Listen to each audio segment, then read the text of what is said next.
ಕೆಲ ವಾರಗಳಿಂದ ನಾವು ಹೊಸ ಒಡಂಬಡಿಕೆ ಯಾಜಕರ ಕುರಿತಾಗಿ ಕಲಿತಾ ಬರ್ತಿದ್ದೇವೆ. ದೇವರ ಅಪೊಸ್ತಲನಾದಂತಹ ಪೇತ್ರನು ಯಾವ ರೀತಿಯಲ್ಲಿ ತನ್ನ ಹಿಂಸೆಯಲ್ಲಿ ಹಾದು ಹೋಗುತ್ತಿರುವಂತಹ ಕ್ರೈಸ್ತರನ್ನ ಆತನು ಪ್ರೋತ್ಸಾಹಿಸುತ್ತಾ ಮೊದಲನೇ ಪೇತ್ರನಿಗೆ ಬರೆದ ಪತ್ರಿಕೆಯಲ್ಲಿ ಆತನು ಹೇಳ್ತಾ ಬಂದಂತದ್ದು, ಆ ಹಿಂಸೆಯಲ್ಲಿ ಹಾದು ಹೋದಂತ ಕ್ರೈಸ್ತರು ಅಥವಾ ವಿಶ್ವಾಸಿಗಳು ಅವರನ್ನ ನೀವು ಪವಿತ್ರ ಯಾಜಕ ವರ್ಗದವರು, ಆತ್ಮಿಕ ಯಜ್ಞಗಳನ್ನು ಸಮರ್ಪಿಸುವವರಾಗಿದ್ದೀರಿ. ಹಾಗೆ ರಾಜವಂಶಸ್ಥಂತ ಯಾಜಕ ವರ್ಗದವರು, ನೀವು ನಿಮ್ಮನ್ನ ಕತ್ತಲೆ ಒಳಗಿಂದ ಕರೆದು ಬೆಳಕಿಗೆ ಕರೆತಂತಹ ಆ ಶ್ರೇಷ್ಠ ಕರ್ತನ ಗುಣಾತಿಶಯಗಳನ್ನು ಪ್ರಚಾರ ಮಾಡುವವರ ಹಾಗೆ ನೀವು ರಾಜವಂಶಸ್ಥಂತ ಯಾಜಕರಾಗಿದ್ದೀರಿ ಎಂಬುದಾಗಿ ಆತನ ಆ ಹಿಂಸೆಯಲ್ಲಿ ಹಾದುವುದರಿಂದ ಕ್ರೈಸ್ತರಿಗೆ ಆತನು ಪ್ರೋತ್ಸಾಹಿಸ್ತಾ ಬಂದನು. ಈ ಹೊಸ ಒಡಂಬಡಿಕೆಯ ವಿಶ್ವಾಸಿಗಳಂತ ನಮಗೂ ಸಹ ಕರ್ತನು ಕೊಟ್ಟಿರುವಂತಹ ಶ್ರೇಷ್ಠವಾದಂತಹ ಈ ಒಂದು ಜವಾಬ್ದಾರಿ ಮತ್ತು ಈ ಒಂದು ಶ್ರೇಷ್ಠ ಕರ್ತವ್ಯ ನಮ್ಮದಾಗಿದೆ. ಹೊಸ ಒಡಂಬಡಿಕೆಯ ಯಾಜಕರು ಮತ್ತು ಹಳೆ ಒಡಂಬಡಿಕೆಯಲ್ಲಿ ಯಾವ ಯಾವ ಸಂಗತಿಗಳನ್ನ ಯಾಜಕರಿಗೆ ಮೋಶೆ ಮುಖಾಂತರವಾಗಿ ದೇವರು ತಿಳಿಸ್ತಾ ಬಂದನು ಮತ್ತು ಅದು ನಮಗೆ ಯಾವ ರೀತಿಯಲ್ಲಿ ಅನ್ವಯವಾಗ್ತದೆ ಎಂಬುದಾಗಿ ಕಳೆದ ವಾರಗಳಲ್ಲಿ ಕಲ್ತ್ಕೊಳ್ತಾ ಬಂದಿದ್ದೇವೆ. ಆ ಯಾಜಕರ ಕರ್ತವ್ಯಗಳು, ಯಾಜಕ ಸೇವೆಗೆ ಕರೆಯಲ್ಪಟ್ಟಿರುವಾಗ ಅವರು ಮಾಡಬೇಕಾದಂತ ಕೆಲವು ಸಂಗತಿಗಳು, ಅವರನ್ನ ತಮ್ಮ ಸೇವೆಯನ್ನು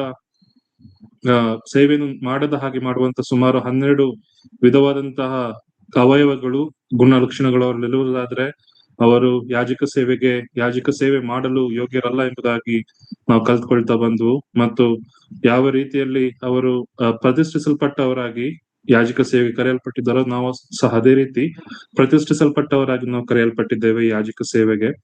ಮಾತ್ರವಲ್ಲ, ಯಾಜಕ ಸೇವೆಗೆ ನಮ್ಮನ್ನು ಕರೆದಿರುವಾಗ ನಾವು ಹೊಸ ಒಡಂಬಡಿಕೆ ಯಾಜಕರಾಗಿ ಕರೆದಿರುವಾಗ ಅನೇಕ ಕರ್ತವ್ಯಗಳು, ಅನೇಕ ಜವಾಬ್ದಾರಿಗಳು ನಮಗೆ ಕೊಡಲ್ಪಟ್ಟವೆ.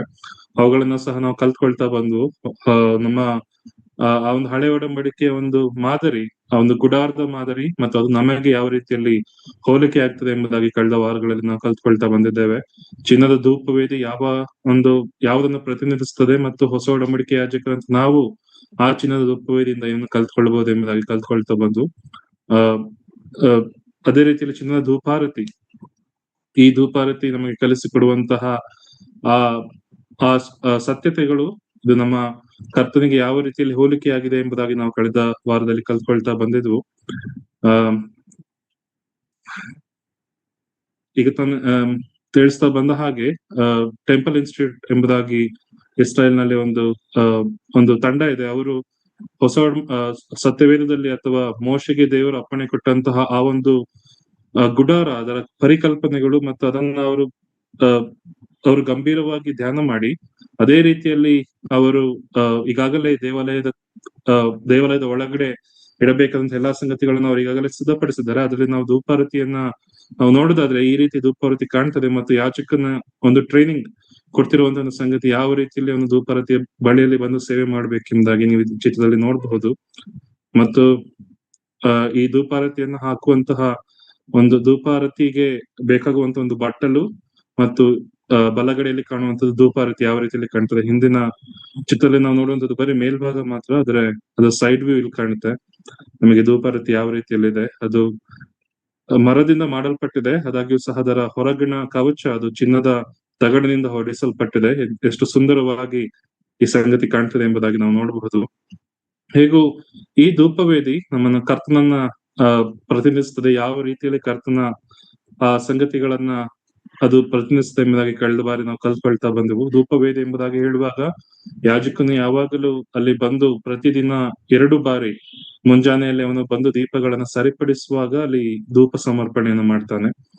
ಅದೇ ರೀತಿಯಲ್ಲಿ ಸಂಜೆ ಸಮಯದಲ್ಲಿ ಆತನು ಬಂದು ದೀಪಗಳನ್ನು ಹೊತ್ತಿಸುವಾಗ ಆಗಲೂ ಸಹ ಧೂಪ ಸಮರ್ಪಣೆಯನ್ನು ಮಾಡ್ತಾನೆ. ಈ ಧೂಪ ಸಮರ್ಪಣೆಗೆ ಬೇಕಾಗಿರುವಂತಹ ಆ ಒಂದು ಕೆಂಡ, ಅದನ್ನ ಆ ಒಂದು ಆಚೆ ಬಲಿಯನ್ನು ಅರ್ಪಿಸಿ ಅದನ್ನ ದೇವರಿಗೆ ಸಮರ್ಪಿಸುವಾಗ ಸಿಗುವಂತಹ ಒಂದು ಕೆಂಡದಿಂದ ಅಥವಾ ಆ ಬೆಂಕಿಯಿಂದ ಮಾತ್ರವೇ ಧೂಪ ವೇದಿನ ಧೂಪ ಸಮರ್ಪಣೆ ಆಗಬೇಕು. ಅದು ಕರ್ತನಿಗೆ ಸುಗಂಧ ವಾಸನೆಯನ್ನು ಉಂಟು ಮಾಡ್ತದೆ. ಬೇರೆ ಯಾವ ಧೂಪ ವೇದಿಯನ್ನು ಸಮರ್ಪಿಸಬಾರದು ಎಂಬುದಾಗಿ ನಾವು ಕಳೆದ ಬಾರಿ ಕಲ್ತ್ಕೊಳ್ತಾ ಬಂದು, ಈ ಧೂಪ ವೇದಿಯನ್ನು ಮಾಡಿದಂತಹ ವಸ್ತುಗಳು ಜಾಲಿಮರದಿಂದ ಮಾಡಲ್ಪಟ್ಟು ಅದಕ್ಕೆ ಚಿನ್ನದ ಒಂದು ತಗಡನ್ನು ಹೊದಿಸಿರುವಾಗ ಕರ್ತನ ಕ್ರಿಸ್ತನು ಈ ಲೋಕಕ್ಕೆ ದೇವಾದಿ ದೇವನಾಗಿದ್ದಾಗ್ಯೂ ಸಹ ಆತನು ನರಮನುಷ್ಯನಾಗಿ ಈ ಲೋಕಕ್ಕೆ ಬಂದು ಸಾಮಾನ್ಯಂತೆ ನಮ್ಮ ಮಧ್ಯದಲ್ಲಿ ವಾಸಿಸಿ ಮಾತ್ರವಲ್ಲ ನಮಗಾಗಿ ಆತನು ಧೂಪವೇದಿ ಅನೇಕ ಗುಣಲಕ್ಷಣಗಳನ್ನು ತೋರಿಸಿದನು ಎಂಬುದಾಗಿ ಕಳೆದ ಬಾರಿ ನಾವು ಕಲ್ತ್ಕೊಳ್ತಾ ಬಂದೆವು. ಯಾವ ರೀತಿಯಲ್ಲಿ ದೇವರು ವಿಮೋಚನ ಕಾಂಡದಲ್ಲಿ ಮೋಶೆಗೆ ಅಪ್ಪಣೆಯನ್ನು ಕೊಡ್ತಾನೆ, ನೀನು ಈ ಧೂಪವೇದಿಯನ್ನು ಇದೇ ರೀತಿಯಲ್ಲಿ ಮಾಡ್ಬೇಕೆಂಬುದಾಗಿ. 37ನೇ ವಿಮೋಚನ ಕಾಂಡದ 37ನೇ ಅಧ್ಯಾಯದಲ್ಲಿ ಬೆಚಲೇಲ ಎನ್ನುವಂತ ಒಬ್ಬ ವ್ಯಕ್ತಿ ಕರ್ತನಿಂದ ಯೆಹೋವನಿಂದ ಆ ಒಂದು ಜ್ಞಾನವನ್ನ ಪಡ್ಕೊಂಡವನಾಗಿ ಆತನು ಯಾವ ರೀತಿಯಲ್ಲಿ ಮೋಶೆ ಹೇಳಿದನೋ ಅದೇ ರೀತಿಯಲ್ಲಿ ಎಲ್ಲಾ ಸಂಗತಿಗಳನ್ನ ಮಾಡ್ತಾ ಬರ್ತಾನೆ ಎಂಬುದಾಗಿ ಕಳೆದ ಬಾರಿ ಕಲ್ತ್ಕೊಂಡ್ವಿ. ಈ ಧೂಪವೇದಿಯನ್ನು ಆತನು ತನ್ನ ಜ್ಞಾನದಿಂದ ನಿರ್ಮಿಸಬಹುದಾಗಿತ್ತು, ಆದ್ರೆ ಆತನು ಯೆಹೋವ ದೇವರು ಯಾವ ರೀತಿಯಲ್ಲಿ ಅಪ್ಪಣೆ ಕೊಟ್ಟನೋ ಅದೇ ರೀತಿಯಲ್ಲಿ ಆತನು ಮಾಡ್ತಾ ಬಂದ. ಅದೇ ರೀತಿಯಲ್ಲಿ ನಮ್ಮ ಕರ್ತನಾದ ಯೇಸು ಕ್ರಿಸ್ತನು ಸಹ ಈ ಲೋಕದಲ್ಲಿ ಜೀವಿಸುವಾಗ ಆತನು ತನ್ನ ಸ್ವಂತ ಜ್ಞಾನದಿಂದ ತನ್ನ ಸ್ವಂತ ಬಲದಿಂದ ಆತನು ಯಾವ ಸಂಗತಿಯನ್ನು ಮಾಡಲಿಲ್ಲ. ಆದ್ರೆ ತಂದೆ ಯಾವ ವಿಚಾರಗಳನ್ನ ಆತನಿಗೆ ತಿಳಿಸಿದನೋ, ತಂದೆ ಯಾವ ಸಂಗತಿಯಲ್ಲಿ ಆತನಿಗೆ ಮಾತಾಡಬೇಕೆಂಬುದಾಗಿ ಹೇಳಿದ್ನೋ, ಅಥವಾ ಶಾಸ್ತ್ರದ ಮಾತು ಯಾವ ರೀತಿಯಲ್ಲಿ ಯಾವ ಸಂದರ್ಭದಲ್ಲಿ ನೆರವೇರಬೇಕಿತ್ತು ಆ ಸಂದರ್ಭದಲ್ಲಿ ಮಾತ್ರ ಆತನು ಮಾತಾಡಿದ್ನೆ, ಕಾರ್ಯಗಳನ್ನ ಮಾಡಿದ್ನೆ ಹೊರತು ಬೇರೆ ಯಾವ ಸಂದರ್ಭದಲ್ಲಿ ತನ್ನ ಚಿತ್ತಕ್ಕೆ ತಕ್ಕ ಹಾಗೆ ಯಾವ ಸಂಗತಿಯನ್ನು ಮಾಡಲಿಲ್ಲ ಎಂಬುದಾಗಿ ಕ್ರಿಸ್ತನು ಮನುಷ್ಯ ಜೀವಿತವಾಗಿ ಜೀವಿಸುವಾಗ ನಾವು ಕಲ್ತ್ಕೊಳ್ತಾ ಬಂದ್ವು. ಮತ್ತು ಈ ಧೂಪವೇದಿ ನಮ್ಮ ಕರ್ತನ ಇನ್ಯಾವ ರೀತಿಯಲ್ಲಿ ಹೊರತಿದೆ ಎಂಬುದಾಗಿ ನಾವು ನೋಡುವಾಗ, ಯಾವ ರೀತಿಯಲ್ಲಿ ಒಬ್ಬ ಯಾಜಕನು ಆ ಧೂಪವೇದಿಯ ಮುಂದೆ ಆ ಕೆಂಡವನ್ನಿಟ್ಟು ಧೂಪವನ್ನು ಹಾಕುವಾಗ ಅದು ಪ್ರಾರ್ಥನೆಗೆ ಹೋಲಿಕೆಯಾಗಿದೆಯೋ, ಯಾವ ರೀತಿಯಲ್ಲಿ ನಮ್ಮ ಮನವಿಗಳನ್ನು ದೇವರಿಗೆ ಸಲ್ಲಿಸುವುದಕ್ಕೆ ಹೋಲಿಕೆಯಾಗಿದೆಯೋ ಅದೇ ರೀತಿಯಲ್ಲಿ ಕ್ರಿಸ್ತನು ಸಹ ಈಗಾಗಲೇ ತಂದೆಯ ಸನ್ನಿಧಾನದಲ್ಲಿ ಆತನು ಇದ್ದಾಗ್ಯೂ ಸಹ ಆತನು ಮಹಿಮೆಯನ್ನು ಹೊಂದಿ ಮರಣವನ್ನು ಅನುಭವಿಸಿ ಪುನರುತ್ಥಾನನಾಗಿ ಮಹಿಮೆಯಲ್ಲಿ ಆತನು ತಂದೆಯ ಸನ್ನಿಧಾನದಲ್ಲಿ ಬಲಗಡೆಯಲ್ಲಿ ಆಸನಾಗಿದ್ದಾಗ್ಯೂ ಸಹ ತನ್ನ ಬಳಿಗೆ ಬರುವಂತ ಎಲ್ಲರನ್ನು ಸಹ ಆತನು ರಕ್ಷಿಸಲು ಶಕ್ತನಾಗಿದ್ದಾನೆ. ಮತ್ತು ತನ್ನ ಬಳಿಗೆ ಬರುವಂತವರೆಲ್ಲರನ್ನೂ ಸಹ ಎಲ್ಲರಿಗಾಗಿ ಆತನು ಬೇಡುವಾತನಾಗಿದ್ದಾನೆ ಎಂಬುದಾಗಿ ರೋಮಾಪುರದ ಬರೆದ ಪತ್ರಿಕೆಯಲ್ಲಿ ಮತ್ತು ಇಬ್ರಿಯ ಪತ್ರಿಕೆಯಲ್ಲಿ ಸಹ ನಾವು ನೋಡ್ತಾ ಬಂದೆವು. ಮತ್ತು ಆತನು ನಮ್ಮ ಮಹಾಯಾಜಕನಾಗಿ ನಿತ್ಯವೂ ಸಹ ತನ್ನ ಸನ್ನಿಧಾನದಲ್ಲಿ ಶಾಶ್ವತವಾದಂತಹ ಒಂದು ಮಧ್ಯಸ್ಥಿಕೆಯನ್ನು ಮಾಡ್ತಿದ್ದಾನೆ ಎಂಬುದಾಗಿ ಯೋಹಾನ ನಮಗೆ ತಿಳಿಸ್ತಾನೆ. ಯಾಜಕ ಸೇವೆ ಅಥವಾ ವಿಶ್ವಾಸಿಗಳ ಜೀವಿತ ಅದು ಪರಿಶುದ್ಧವಾಗಿರ್ಬೇಕು. ನಾವು ಪಾಪವನ್ನ ಮಾಡಬಾರ್ದು, ನಿರ್ದೋಷಿಗಳಾಗಿ ನಿಷ್ಕಳಂಕರಾಗಿ ನಾವು ಇರಬೇಕು ಎನ್ನುವಂತಹ ಒಂದು ಕರೆ ನಮಗಿದೆ. ಅದಾಗ್ಯೂ ಸಹ ನಾವು ಅನೇಕ ಬಾರಿ ಸೋಲುವಾಗ, ಅನೇಕ ಬಾರಿ ಹಿಂಜಾರುವಾಗ, ಅನೇಕ ಬಾರಿ ತಪ್ಪುಗಳನ್ನ ಮಾಡುವಾಗ, ನಾವು ತಪ್ಪುಗಳನ್ನ ಮಾಡಿದಾಗ್ಯೂ ಸಹ ಕ್ರಿಸ್ತನು ನಮಗಾಗಿ ನಮ್ಮ ಪರವಾಗಿ ಬೇಡಿಕೊಳ್ಳುವುದರಿಂದ ನಮ್ಮ ಪರವಾಗಿ ಆ ಮಧ್ಯಸ್ಥಿಕೆಯನ್ನು ವಹಿಸಿ ನಮಗಾಗಿ ಶಾಶ್ವತವಾಗಿ ಆತನು ಬೇಡಿಕೊಳ್ಳುವ ಆತನಾಗಿದ್ದಾನೆ, ನಮ್ಮ ಮಹಾಯಾಜಕನಾಗಿ, ನಮ್ಮ ಮಧ್ಯಸ್ಥಗಾರನಾಗಿ ಎಂಬುದಾಗಿ ನಾವು ಕಲ್ತ್ಕೊಳ್ತಾ ಬಂದ್ವು.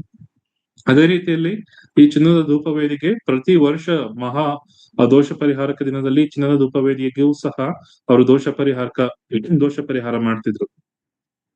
ಅದೇ ರೀತಿಯಲ್ಲಿ ಕ್ರಿಸ್ತನು ಸಹ ಒಂದೇ ಸಾರಿ ನಿಲ್ಲುವಂತ ಶಾಶ್ವತವಾದಂತಹ ಯಜ್ಞ ಸಮರ್ಪಣೆಯನ್ನ ಮಾಡಿ ನಮ್ಮ ದೋಷ ಪರಿಹಾರಕನಾಗಿದ್ದಾನೆ, ನಮ್ಮನ್ನ ಸಂಪೂರ್ಣವಾಗಿ ಬಿಡುಗಡೆ ಮಾಡಿದ್ದಾನೆ.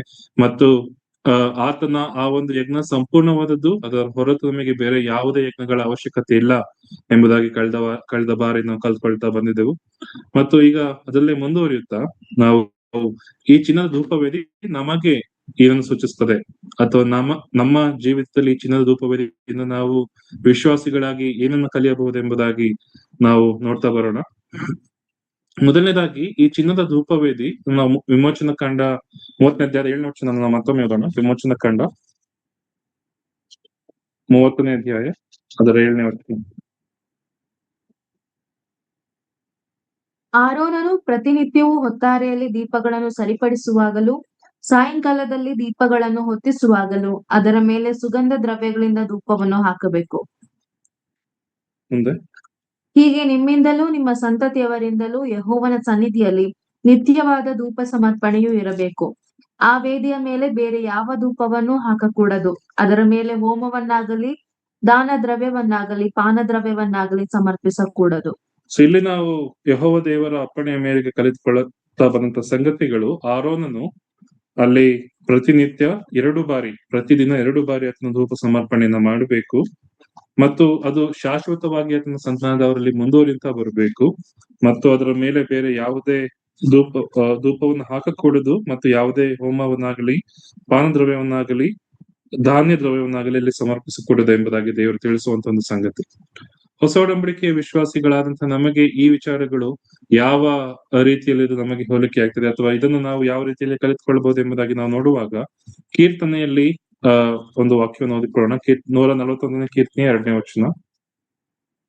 ನನ್ನ ಪ್ರಾರ್ಥನೆಯು ಧೂಪದಂತೆಯೂ ನಾನು ಕೈ ಎತ್ತುವುದು ಸಂಧ್ಯಾ ನೈವೇದ್ಯದಂತೆಯೂ ನಿನಗೆ ಸಮರ್ಪಕವಾಗಲಿ.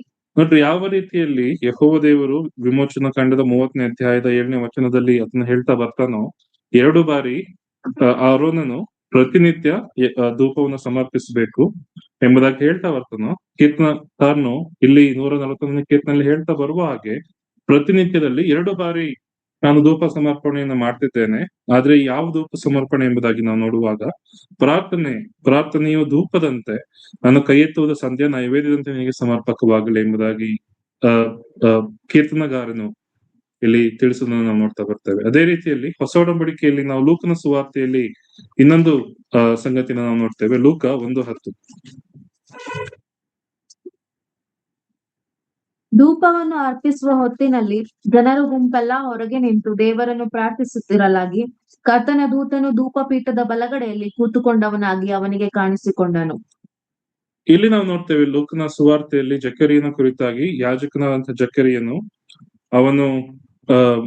ಅವನ ಸರತಿ, ಅವರಿಗೆ ಸರತಿ ಇರ್ತದೆ ದಾವೀದನು ನೇಮಿಸಿದ ಹಾಗೆ. ಆ ಸರತಿಯ ಪ್ರಕಾರ ಜಕರಿಯನಿಗೆ ಆತನ ಸರತಿ ಬರುವಾಗ ಅವನು ದೇವರ ಸನ್ನಿಧಾನದಲ್ಲಿ ಧೂಪವನ್ನು ಅರ್ಪಿಸಬೇಕೆಂಬುದಾಗಿ ದೇವಾಲಯದ ಒಳಗಡೆ ಬರ್ತಾನೆ. ಈ ಯಾಜಕನು ಅಂದ್ರೆ ಜಕರಿಯನು ಧೂಪ ಸಮರ್ಪಣೆಗಾಗಿ ಆತನ ಒಳಗಡೆ ಬರುವಾಗ ಆಚೆ ನಿಂತ ಜನರು ಏನನ್ನ ಮಾಡ್ತಿದ್ದಾರೆ ಎಂಬುದಾಗಿ ನಾವು ನೋಡುವಾಗ ಧೂಪವನ್ನು ಅರ್ಪಿಸುವ ಹೊತ್ತಿನಲ್ಲಿ ಜನರ ಗುಂಪೆಲ್ಲ ಹೊರಗಡೆ ನಿಂತ್ಕೊಂಡು ದೇವರನ್ನು ಪ್ರಾರ್ಥಿಸ್ತಿದ್ದಾರೆ ಎಂಬುದಾಗಿ. ಅವರ ಯಾಜಕ ಏನ್ ಮಾಡ್ತಿದ್ದಾನೆ, ಹೇಗೆ ಅಲ್ಲಿ ಕಾರ್ಯಗಳನ್ನ ಮಾಡ್ತಿದ್ದಾನೆ ಎಂಬುದಾಗಿ ಜನರಿಗೆ ತಿಳಿದಿಲ್ಲ. ಆದ್ರೆ ಇಲ್ಲಿ ಜನರು ಏನ್ ಮಾಡ್ತಿದ್ದಾರೆ, ಅವರು ಪ್ರಾರ್ಥನೆ ಮಾಡ್ತಿದ್ದಾರೆ.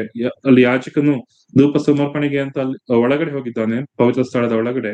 ಆದ್ರೆ ಇಲ್ಲಿ ಜನ ಏನ್ ಮಾಡ್ತಿದ್ದಾರೆ, ಅವರು ಪ್ರಾರ್ಥನೆ ಮಾಡ್ತಿದ್ದಾರೆ ಎಂಬುದಾಗಿ ಹೊರಗಡೆ ನಿಂತ್ಕೊಂಡು ಜನರ ಗುಂಪು ದೇವರನ್ನ ಪ್ರಾರ್ಥಿಸ್ತಿದ್ದಾರೆ ಎಂಬುದಾಗಿ.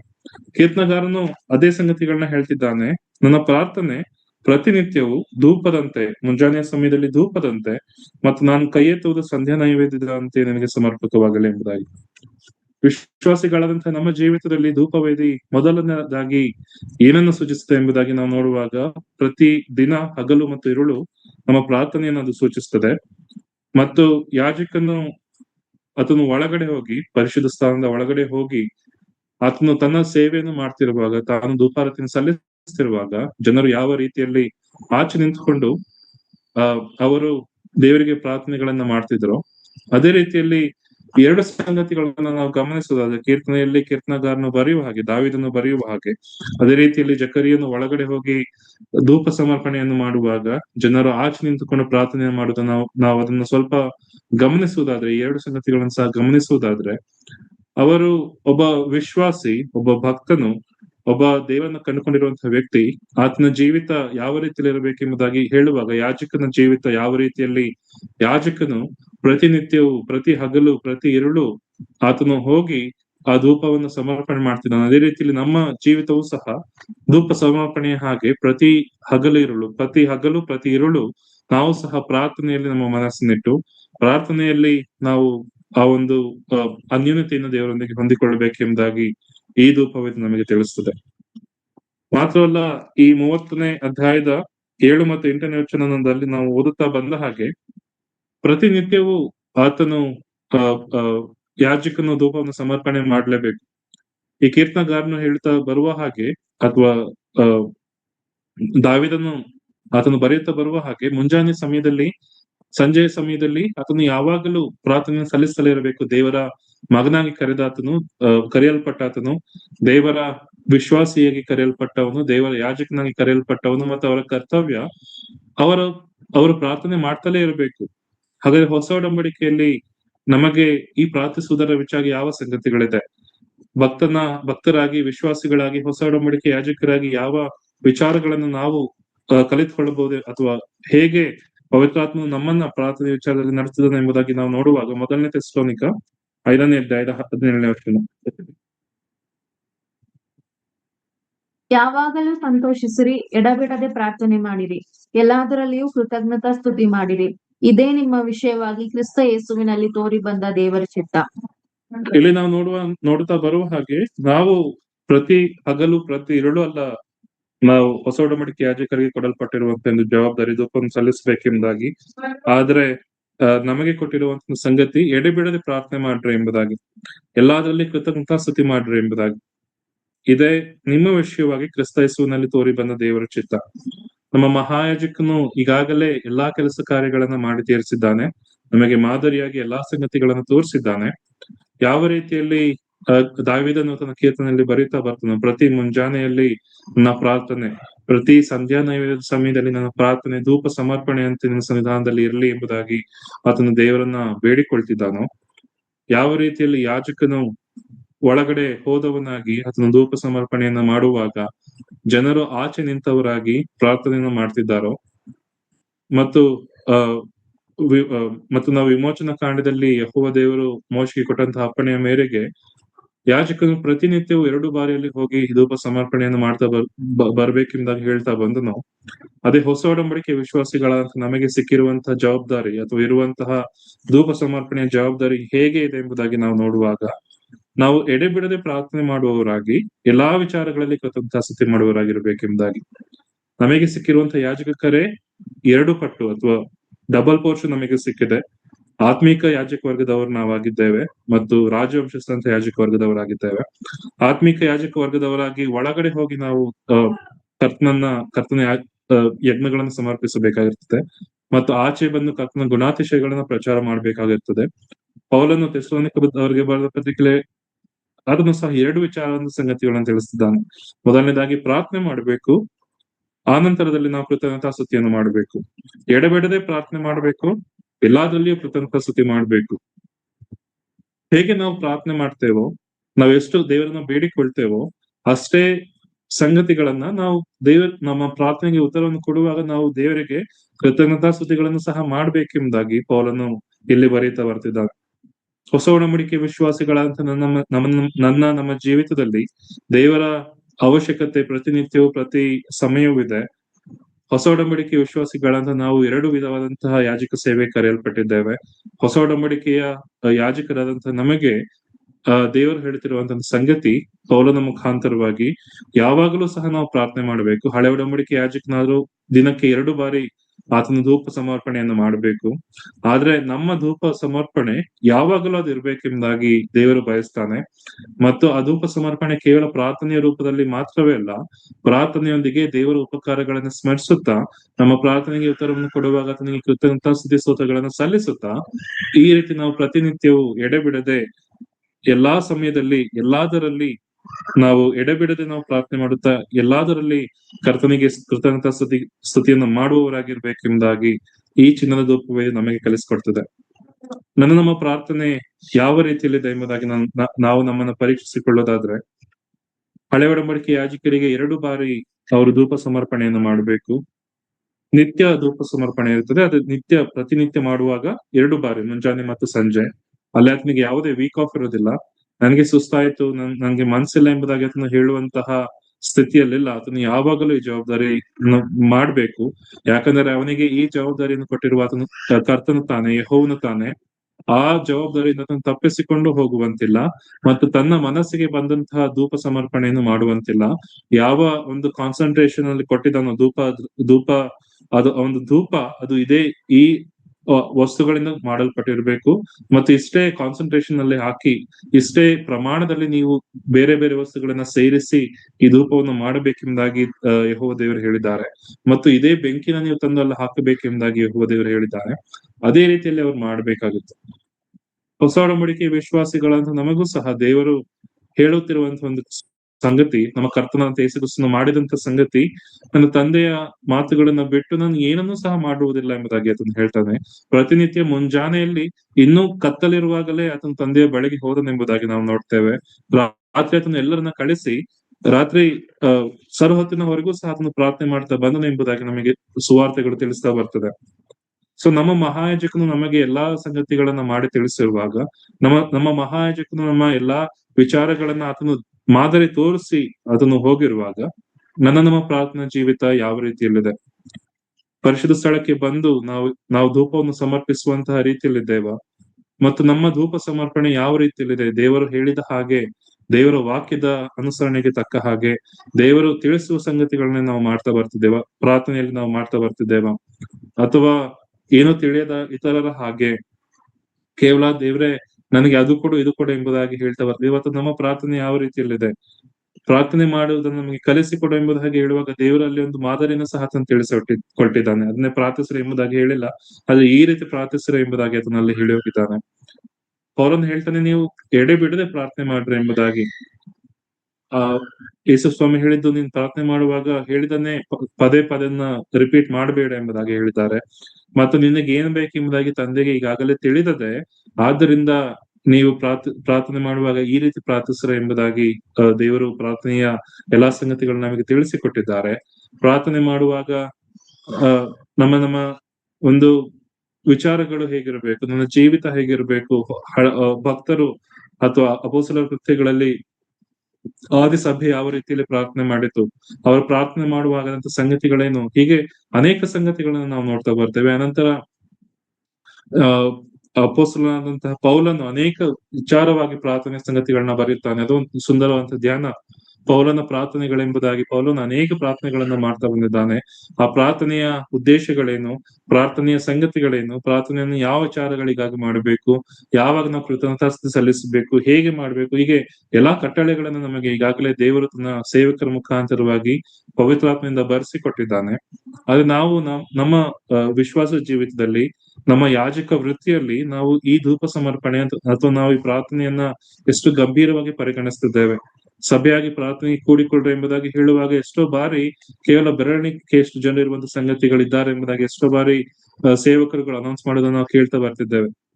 ನಮ್ಮ ಜೀವಿತದಲ್ಲಿ, ವಿಶ್ವಾಸ ಜೀವಿತದಲ್ಲಿ, ಯಾಜಕ ಜೀವಿತದಲ್ಲಿ ಈ ಧೂಪ ವೇದಿಯ ಬಳಿಗೆ ನಾವು ಎಷ್ಟು ನಾವು ಮನಸ್ಸು ಕೊಟ್ಟಿದ್ದೇವೆ, ಎಷ್ಟರ ಮಟ್ಟಿಗೆ ಈ ಧೂಪ ವೇದಿಯ ಸೇವೆಯನ್ನು ಮಾಡಲು ನಾವು ಬಯಸುವರಾಗಿದ್ದೇವೆ, ಎಷ್ಟರ ಮಟ್ಟಿಗೆ ಯೆಹೋವ ದೇವರು ಹೇಳ್ತಾರಲ್ವ, ನೀನು ಪ್ರತಿನಿತ್ಯ ಬರ್ಲೇಬೇಕು, ಪ್ರತಿನಿತ್ಯ 2 ಬಾರಿ ಬರ್ಬೇಕು ಎಂಬುದಾಗಿ ಹೇಳ್ತಾರೆ. ಇದು ಒಬ್ಬ ಯಾಜಕನು ತಾನು ವೈಯಕ್ತಿಕವಾಗಿ ದೇವರ ಬಳಿಗೆ ಬರೋದೇ ಹೊರತು, ಆತನು ಗುಂಪಾಗಿ ನಾವು ಪ್ರತಿ ಶುಕ್ರವಾರ ಪ್ರಾರ್ಥನಾ ಕೂಟಕ್ಕೆ ಬರ್ತೇವೆ, ಮತ್ತೆ ಪ್ರತಿ ಬುಧವಾರ ಸತ್ಯವೇದ ಅಧ್ಯಯನ ಕೂಟಕ್ಕೆ ಬರ್ತೇವೆ, ಪ್ರತಿ ಭಾನುವಾರ ರೊಟ್ಟಿ ಸುತ್ತಲೂ ಕೂಡಿ ಬರ್ತೇವೆ, ಯವನಸ್ಥರಾಗಿ, ಸಂಡೆ ಶಾಲೆಯ ಮಕ್ಕಳಾಗಿ, ಸ್ತ್ರೀಯರಾಗಿ ಕೂಡಿ ಬರ್ತೇವೆ. ಇದರ ಬಗ್ಗೆ ದೇವರು ಹೇಳ್ತಿಲ್ಲ. ಪ್ರತಿನಿತ್ಯ ದೇವರು 2 ಬಾರಿ ನನ್ನ ಬಳಿಗೆ ಬಾ ಎಂಬುದಾಗಿ ಯಾಜಕನಿಗೆ ಹೇಳ್ತಿರೋದಾದ್ರೆ, ಪೌಲನ ಮುಖಾಂತರವಾಗಿ ದೇವರು ಕ್ರಿಸ್ತನು ನಮಗೆ ಹೇಳುತ್ತಿರುವಂತದ್ದು, ಎಡೆ ಬಿಡದೆ ನೀವು ಪ್ರಾರ್ಥನೆ ಮಾಡ್ರಿ ಎಂಬುದಾಗಿ ಹೇಳ್ತಿರುವಾಗ, ಆತನು ಅಪ್ಪಣೆ ಕೊಟ್ಟಿರುವಾಗ, ಆತನು ಇದೇ ರೀತಿಯಲ್ಲಿ ಮಾಡಬೇಕೆಂಬುದಾಗಿ 66 ಪುಸ್ತಕಗಳಲ್ಲಿ ಅನೇಕ ಸಂಗತಿಗಳನ್ನು ನಮಗೆ ತಿಳಿಸಿಕೊಟ್ಟಿರುವಾಗ, ಹೊಸ ಒಡಂಬಡಿಕೆಯ ಶ್ರೇಷ್ಠ ಯಾಜಕ ಸೇವೆಗೆ ನಮ್ಮನ್ನು ಕರೆದಿರುವಾಗ, ನಮ್ಮ ಧೂಪವೇದಿಯ ಸೇವೆ ಯಾವ ರೀತಿಯಲ್ಲಿದೆ, ಎಷ್ಟು ಬಾರಿ ನಾವು ಧೂಪವನ್ನು ಸಮರ್ಪಿಸಲು ಬರ್ತಿದ್ದೇವೆ, ಮತ್ತು ಆ ಧೂಪ ಸಮರ್ಪಣೆಗೆ ಬೇಕಾದಂತ ಬೆಂಕಿಯನ್ನು ನಾವು ಎಲ್ಲಿಂದ ತರ್ತಿದ್ದೇವೆ, ಆ ಧೂಪವನ್ನು ಸಮರ್ಪಿಸಲು ದೇವರು ಕೊಟ್ಟಂತ ಧೂಪವನ್ನು ಹಿಡ್ಕೊಂಡು ಬರ್ತಿದ್ದೇವಾ, ದೇವರು ಹೇಳಿದ ರೀತಿಯಲ್ಲಿ ಧೂಪವನ್ನು ಸಿದ್ಧಪಡಿಸ್ತಿದ್ದೇವಾ, ಅಥವಾ ನನ್ನ ಮನಸ್ಸಿಗೆ ಬಂದ ಹಾಗೆ, ನಾದಾಬ್ ಅಬಿಹು ಅವರು ಮಾಡ್ತಾ ಬಂದ ಹಾಗೆ ಅವ್ರಿಗೆ ಬೇಕಾದಂತ ಸಂಗತಿಗಳನ್ನ ನಾವು ಇಟ್ಕೊಂಡು ಬರ್ತಿದ್ದೇವೆ. ಅನೇಕ ಬಾರಿ ನಮ್ಮ ಪ್ರಾರ್ಥನೆಗೆ ಉತ್ತರ ಯಾಕೆ ಸಿಗ್ತಿಲ್ಲ, ಅನೇಕ ಬಾರಿ ನಾನು ಅನೇಕ ವಿಚಾರಗಳಿಗಾಗಿ ಪ್ರಾರ್ಥನೆ ಮಾಡುವಾಗ ಯಾಕೆ ನನಗೆ ಉತ್ತರ ಸಿಗ್ತಿಲ್ಲ, ಕಾರಣ ನನ್ನದೇ ಆದ ಧೂಪವನ್ನು ನಾನು ತರ್ತಿರಬಹುದು, ನನ್ನದೇ ಆದ ಬೆಂಕಿನ ನಾನು ತರ್ತಿರಬಹುದು, ಅಥವಾ ಪ್ರತಿನಿತ್ಯ ದೇವರು ಹೇಳುವಾಗ 2 ಬಾರಿ ಎಂಬುದಾಗಿ ಹೇಳುವಾಗ, ನಾನು ವೈಯಕ್ತಿಕವಾಗಿ ಯಾಜಕ ಸೇವೆಗೆ ನೇಮಿಸಲ್ಪಟ್ಟಿರುವಾಗ, ನಾನು ವೈಯಕ್ತಿಕವಾಗಿ ಸಭಾ ಪ್ರಾರ್ಥನೆ, ಕುಟುಂಬ ಪ್ರಾರ್ಥನೆಯಾಗಿ ಅಲ್ಲ, ಅದು ನಾನು ವೈಯಕ್ತಿಕವಾಗಿ ದೇವರ ಬಳಿಯಲ್ಲಿ ಕಾಲವನ್ನು ಕಳೆಯಬೇಕು, ದೇವರನ್ನ ಪ್ರಾರ್ಥಿಸುವವನಾಗಿ ನಾವು ಕಾಲ ಕಳೆಯಬೇಕು, ದೇವರನ್ನ ಕೃತಜ್ಞತಾಸ್ತುತಿ ಸಲ್ಲಿಸುವವನಾಗಿ ನಾನು ಕಾಲ ಕಳೆಯಬೇಕು. 2 ಬಾರಿ ದಿನದಲ್ಲಿ ಅಟ್ಲೀಸ್ಟ್ ಯಾಜಕ ಸೇವೆಯ ಕರೆ 2 ಬಾರಿ, ಪ್ರತಿ ಮುಂಜಾನೆಯಲ್ಲಿ, ಪ್ರತಿ ಸಂಜೆಯಲ್ಲಿ ಆತನ ಸನ್ನಿಧಾನಕ್ಕೆ ನಾನು ವೈಯಕ್ತಿಕವಾಗಿ ಬರುವಾತನಾಗಿರ್ಬೇಕು. ಇದು ನಾವು ಸಭಾ ಪ್ರಾರ್ಥನೆಗೆ ಕೂಡಿ ಬರುವಂತದ್ದು, ಸಭಾ ಆರಾಧನೆಗೆ ಕೂಡಿ ಬರುವಂತದ್ದಲ್ಲ, ಆದ್ರೆ ನಾನು ವೈಯಕ್ತಿಕವಾಗಿ ಪ್ರಾರ್ಥನೆಗೆ ನನ್ನ ತಂದೆಯ ಜೊತೆಯಲ್ಲಿ, ನನ್ನ ಕರ್ತನ ಜೊತೆಯಲ್ಲಿ ಕಾಲವನ್ನು ಕಳೆಯುವಂತಹ ಒಂದು ಬಯಕೆಯಿಂದ ಕೂಡಿ ಬರುವಂತದ್ದು. ಇದನ್ನ ನಾನು ಎಷ್ಟು ಮಟ್ಟಿಗೆ ಮಾಡ್ತಿದ್ದೇನೆ, ಇದನ್ನ ನಾನು ಎಷ್ಟು ಮಟ್ಟಿಗೆ ನೆರವೇರಿಸ್ತಿದ್ದೇನೆ, ಇದಕ್ಕಾಗಿ ನಾನು ಎಷ್ಟು ಮಟ್ಟಿಗೆ ಸಿದ್ಧನಾಗ್ತಿದ್ದೇನೆ, ನಮ್ಮನ್ನು ನಾವು ಆಲೋಚಿಸಿಕೊಳ್ಳುವವರಾಗಿರೋಣ. ಅಕಸ್ಮಾತ್ ಯಾಜಕ ಸೇವೆಗೆ ಕರೆಯಲ್ಪಟ್ಟಿರುವಂತಹ ನಾನು ಈ ಕಾರ್ಯವನ್ನು ಮಾಡದೆ ಹೋದಲ್ಲಿ, ಖಂಡಿತವಾಗಿ ದೇವರ ಒಂದು ಸೇವೆಗೆ ಅಥವಾ ದೇವರ ಕರೆಗೆ ಅಯೋಗ್ಯನಾಗಿ ನಿಂತ್ಕೊಳ್ಳುವನಾಗಿರ್ತೇನೆ. ಮತ್ತು ದೇವರ ಸೇವೆಯಲ್ಲಿ ಅಯೋಗ್ಯ ಕಾರ್ಯಗಳು, ದೇವರ ಸನ್ನಿಧಾನದಲ್ಲಿ ಅಯೋಗ್ಯ ಕಾರ್ಯಗಳು ಬರುವಾಗ ನಾವು ನೋಡ್ತೇವೆ, ನಾದಾಬ್ ಅಬಿಹು ಅವರು ಅದೇ ಸಮಯದಲ್ಲಿ ಯೆಹೋವನ ಸನ್ನಿಧಾನದಿಂದ ಬೆಂಕಿ ಬಂದವರು ನಾಶವಾದರು ಎಂಬುದಾಗಿ ನಾವು ನೋಡ್ತೇವೆ. ಹೊಸ ಒಡಂಬಡಿಕೆ ವಿಶ್ವಾಸಿಗಳಾಗಿ ದೇವರ ಮಹಾಕರೆಯನ್ನು ಹೊಂದಿದವರಾಗಿ ಆ ಕರೆಗೆ ವಿಧೇಯರಾಗಿ ನಾವು ಜೀವಿಸ್ತೇವೆ ಎನ್ನುವುದಾದ್ರೆ ನಮ್ಮ ಜೀವಿತ, ವೈಯಕ್ತಿಕ ಜೀವಿತ ಮೊದಲನೇದಾಗಿ ಪ್ರಾರ್ಥನೆಯಲ್ಲಿ ನಾವು ಹೆಚ್ಚಾಗಿ ಕಾಲವನ್ನು ಕಳೆಯುವಂತರಾಗಿರ್ಬೇಕು. ಅಟ್ಲೀಸ್ಟ್ ಪ್ರತಿನಿತ್ಯ 2 ಬಾರಿ ಆದ್ರೂ ನಾನು ವೈಯಕ್ತಿಕವಾಗಿ ದೇವರ ಸನ್ನಿಧಾನದಲ್ಲಿ ನಿಂತವನಾಗಿ, ದೇವರ ಸನ್ನಿಧಾನದಲ್ಲಿ ನಾನು ವೈಯಕ್ತಿಕವಾಗಿ ಆತನ ಮುಂದೆ ಬಂದು ನನ್ನ ತಂದೆಯನ್ನ, ನನ್ನ ರಕ್ಷಕನನ್ನ, ಆತನ ಸನ್ನಿಧಾನದಲ್ಲಿ ನಾನು ನಿಂತ್ಕೊಂಡವನಾಗಿ, ಪೌಲನು ಹೇಳುವ ಹಾಗೆ ಪ್ರಾರ್ಥನೆ ಮಾಡುವವನಾಗಿ, ಕೃತಜ್ಞತಾಸ್ತುತಿ ಮಾಡುವವನಾಗಿ ಆತನ ಸನ್ನಿಧಾನದಲ್ಲಿ ಕಾಲವನ್ನು ಕಳೆಯುವನಾಗಿರ್ಬೇಕು. ಆ ಜೀವಿತ ನನ್ನದಾಗಿರ್ಲಿ, ಆ ಜೀವಿತ ನಮ್ಮದಾಗಿರ್ಲಿ ಎಂಬುದಾಗಿ ನಾನು ಬಯಸ್ತೇನೆ. ಇಲ್ಲದೆ ಹೋದಲ್ಲಿ ಈ ದಿನದಿಂದಲಾದ್ರೂ, ಈ ಸಮಯದಿಂದಲಾದ್ರೂ ನಾವು ಪ್ರಾರ್ಥನೆಗೆ ಹೆಚ್ಚಿನ ಮಹತ್ವವನ್ನು ಕೊಡುವಂತವರಾಗಿರೋಣ. ಪ್ರಾರ್ಥನೆಯಲ್ಲಿ ಹೆಚ್ಚಿನ ಸಮಯವನ್ನು ಕಳೆಯುವಂತವರಾಗಿರೋಣ. ನಮ್ಮ ಪ್ರಾರ್ಥನೆಯ ಅವಶ್ಯಕತೆ ಬಹಳವಾಗಿದೆ ಈ ದಿನಗಳಲ್ಲಿ. ಯಾಕಂದ್ರೆ ಈ ಲೋಕದ ಸಂಗತಿಗಳನ್ನ ನೋಡ್ತಾ ಬರುವಾಗ ಅನೇಕ ವಿಚಾರಗಳು ಅನೇಕ ರೀತಿಯಲ್ಲಿ ಭಯವನ್ನು ಹುಟ್ಟಿಸುವಂತದ್ದಾಗಿರ್ತದೆ. ಆದಿ ಸಭೆಯಲ್ಲಿ ನಾವು ಒಂದು ಕಾರ್ಯವನ್ನು ನೋಡೋಣ. ಒಂದೇ ಒಂದು ವಚನವನ್ನು ಓದಿಕೊಳ್ಳೋಣ. ಅಪೊಸ್ತಲರ ಕೃತ್ಯ 4ನೇ ಅಧ್ಯಾಯ, ಅದರಲ್ಲಿ 27ರಿಂದ 31ನೇ ವಚನ. ಆ ಮಾತಿಗೆ ಅನುಸಾರವಾಗಿಯೇ ಈ ಪಟ್ಟಣದಲ್ಲಿ ಹೆರೋದನು, ಪೊಂತ್ಯ ಪಿಲಾತನು, ನೀನು ಅಭಿಷೇಕಿಸಿದ ನಿನ್ನ ಪವಿತ್ರ ಸೇವಕನಾದ ಯೇಸುವಿಗೆ ವಿರೋಧವಾಗಿ ಅನ್ಯ ಜನರ ಮತ್ತು ಇಸ್ರಾಯೇಲ್ ಜನರ ಸಹಿತವಾಗಿ ಕೂಡಿಕೊಂಡು ನಿನ್ನ ಕೈಯೂ ನಿನ್ನ ಸಂಕಲ್ಪವೂ ಮೊದಲು ನೇಮಿಸಿದ್ದನ್ನೇ ನಡೆಸಿದರು. ಕರ್ತನೇ, ಈಗ ನೀನು ಅವರ ಬೆದರಿಕೆಗಳನ್ನು ನೋಡಿ ನಿನ್ನ ಪವಿತ್ರ ಸೇವಕನಾದ ಯೇಸುವಿನ ಹೆಸರಿನ ಮೂಲಕವಾಗಿ ರೋಗ ಪರಿಹಾರವು, ಸೂಚಕ ಕಾರ್ಯಗಳು, ಅದ್ಭುತ ಕಾರ್ಯಗಳು ಉಂಟಾಗುವಂತೆ ನಿನ್ನ ಕೈ ಚಾಚುತ್ತಿರುವಲ್ಲಿ ನಿನ್ನ ದಾಸರು ನಿನ್ನ ವಾಕ್ಯವನ್ನು ಧೈರ್ಯದಿಂದ ಹೇಳುವ ಹಾಗೆ ಅನುಗ್ರಹಿಸು ಅಂದರು. ಹೀಗೆ ಪ್ರಾರ್ಥನೆ ಮಾಡಿದ ಮೇಲೆ ಅವರು ಕೂಡಿದ್ದ ಸ್ಥಳವು ನಡುಗಿತು. ಅವರೆಲ್ಲರೂ ಪವಿತ್ರಾತ್ಮ ಭರಿತರಾಗಿ ದೇವರ ವಾಕ್ಯವನ್ನು ಧೈರ್ಯದಿಂದ ಹೇಳುವವರಾದರು. ನಾವಿದರ ಹಿನ್ನೆಲೆಯನ್ನು ನಾವು ನೋಡುವಾಗ ಅನೇಕ ರೀತಿಯಲ್ಲಿ ಹಿಂಸೆಗೆ ಸಭೆ ಒಳಗಾಗ್ತದೆ. ಮುಖ್ಯವಾಗಿ ಪೇತ್ರ, ಯೋಹಾನರು 4ನೇ ಅಧ್ಯಾಯದ ತಲೆಬರಹದಲ್ಲಿ ನಾವು ನೋಡಬಹುದು. ಯಹೂದಿ ಅಧಿಕಾರಿಗಳು ಪೇತ್ರ, ಯೋಹಾನರನ್ನ ಹಿಡಿಸಿ ಯೇಸುವಿನ ಹೆಸರನ್ನು ಎತ್ತಬಾರದೆಂಬುದಾಗಿ ಅವರನ್ನ ಗದರಿಸುವಂತ ಒಂದು ಸಂಗತಿಯನ್ನು ನಾವು ನೋಡ್ತೇವೆ. ಈ ರೀತಿಯಲ್ಲಿ ಹಿಂಸೆಗಳು ಪ್ರಾರಂಭವಾಗುವಾಗ ಸಭೆಗೆ ಅವರು ಹೆದರಿಕೊಳ್ಳಿಲ್ಲ, ದೇವರೇ ಸಹಾಯ ಕೊಡು ಎಂಬುದಾಗಿ ಕೇಳಲಿಲ್ಲ. ಆದ್ರೆ ಅಪೊಸ್ತಲರ ಪ್ರಾರ್ಥನೆ ನೋಡ್ರಿ ಯಾವ ರೀತಿಯಲ್ಲಿದೆ. 27ನೇ ವಚನದ ಅಥವಾ 28ನೇ ವಚನದಲ್ಲಿ ನಾವು ನೋಡ್ತಾ ಬರ್ತೇವೆ. 29-30ನೇ ವಚನದಲ್ಲಿ, ಈಗ ನೀನು ಅವರ ಬೆದರಿಸುವಿಕೆಗಳನ್ನು ನೋಡಿ ನಿನ್ನ ಪವಿತ್ರ ಸೇವಕನಾದ ಯೇಸುವಿನ ಹೆಸರಿನ ಮೂಲಕವಾಗಿ, ಮತ್ತು ಕೊನೆಯ ಭಾಗದಲ್ಲಿ ನಾವು ನೋಡ್ತಾ ಬರುವಾಗ ನಿನ್ನ ಕೈ ಚಾಚುತ್ತಿರುವಲ್ಲಿ ನಿನ್ನ ದಾಸರು ನಿನ್ನ ವಾಕ್ಯವನ್ನು ಧೈರ್ಯದಿಂದ ಹೇಳುವ ಹಾಗೆ ಅನುಗ್ರಹಿಸು ಎಂದರು ಎಂಬುದಾಗಿ. ನಮಗೆ ಹಿಂಸೆಗಳಾಗ್ತಿದೆ, ಸಹಾಯವನ್ನು ಕೊಡು ಎಂಬುದಾಗಿ ಹೇಳ್ತಿಲ್ಲ. ಆದ್ರೆ ಅವರ ಪ್ರಾರ್ಥನೆ ನಿನ್ನ ದಾಸರು ನಿನ್ನ ವಾಕ್ಯವನ್ನು ಇನ್ನೂ ಧೈರ್ಯದಿಂದ ಹೇಳುವ ಹಾಗೆ ಅನುಗ್ರಹಿಸು ಎಂಬುದಾಗಿ. ಈ ದಿನಗಳಲ್ಲಿ ನಮ್ಮ ಸುತ್ತಮುತ್ತಲಿರುವಂತಹ ಸಂಗತಿಗಳನ್ನ ನಾವು ನೋಡುವಾಗ ಪ್ರಪಂಚದಾದ್ಯಂತ ಹಿಂಸೆಗಳು, ದುಃಖಗಳು, ಕಣ್ಣೀರುಗಳನ್ನು ನಾವು ನೋಡ್ತಾ ಬರ್ತಿದ್ದೇವೆ. ಭಯದ ಸಂಗತಿಗಳನ್ನ ನಾವು ನೋಡ್ತಾ ಬರ್ತಿದ್ದೇವೆ. ಮತ್ತು ನಮ್ಮ ಸುತ್ತಮುತ್ತಲು ಸಹ ಅನೇಕ ರೀತಿಯಲ್ಲಿ ಹಿಂಸೆಗಳು ಹೆಚ್ಚಾಗುತ್ತಿರುವುದನ್ನು ನಾವು ನೋಡ್ತಾ ಬರ್ತಿದ್ದೇವೆ.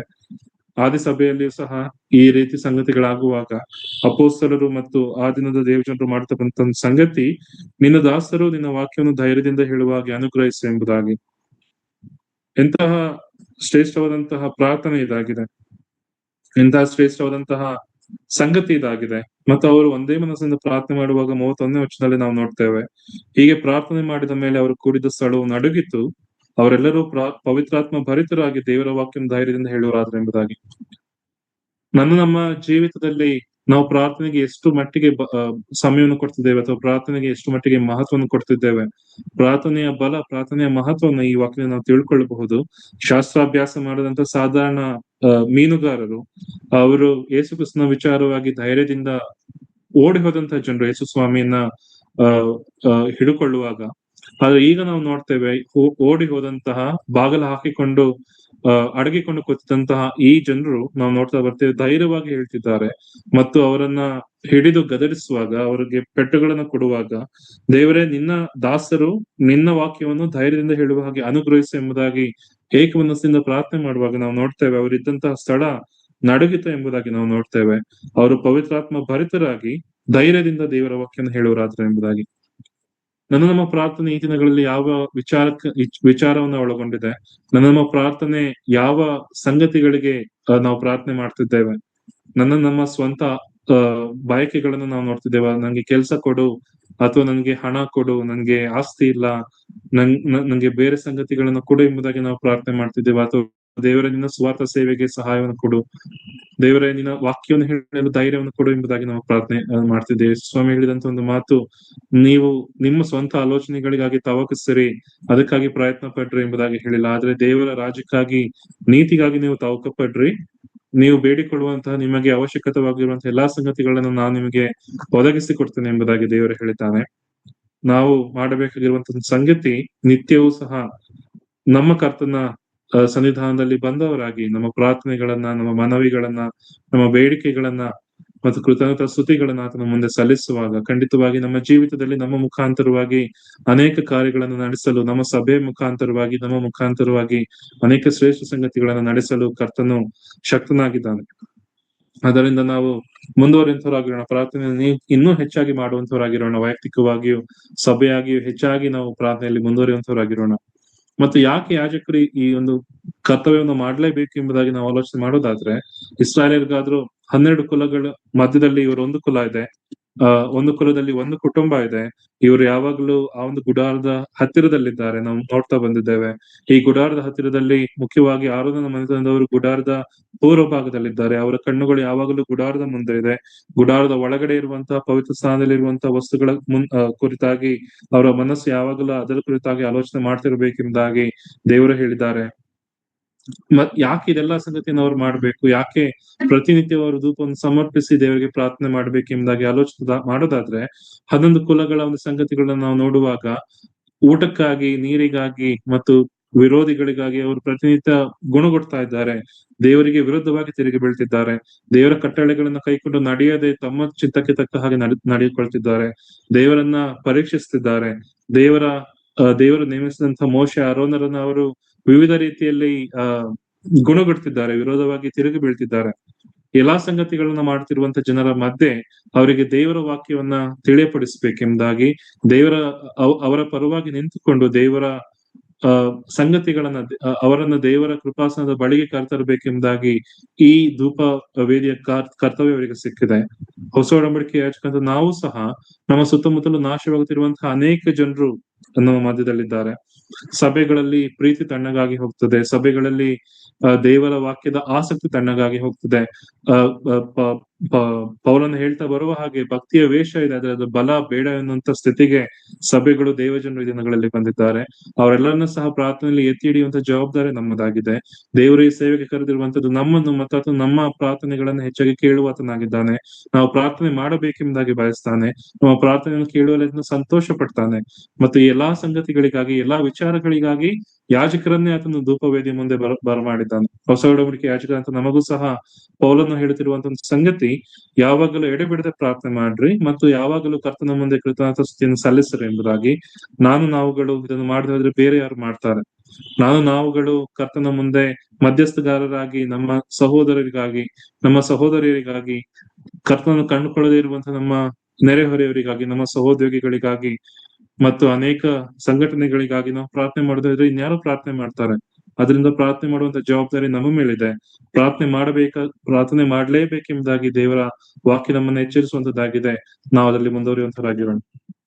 ಮತ್ತು ನಾವು ಇದೇ 7 ಮತ್ತು 8ನೇ ವಚನದಲ್ಲಿ ನಾವು ಮುಂದುವರಿಯುತ್ತಾ ಹೇಗೆ ಅದನ್ನ ಮಾಡ್ಬೇಕು ಅಥವಾ ಯಾವ ಸಮಯದಲ್ಲಿ ಅದನ್ನ ಮಾಡ್ಬೇಕೆಂಬುದಾಗಿ ನಾವು ನೋಡುವಾಗ, ಪ್ರತಿನಿತ್ಯ ಅವ್ರು ಮಾಡ್ಬೇಕು, 2 ಬಾರಿ ಅವ್ರು ಮಾಡ್ಬೇಕೆಂಬುದಾಗಿ ನಾವು ನೋಡ್ತಾ ಬಂದ್ವಿ.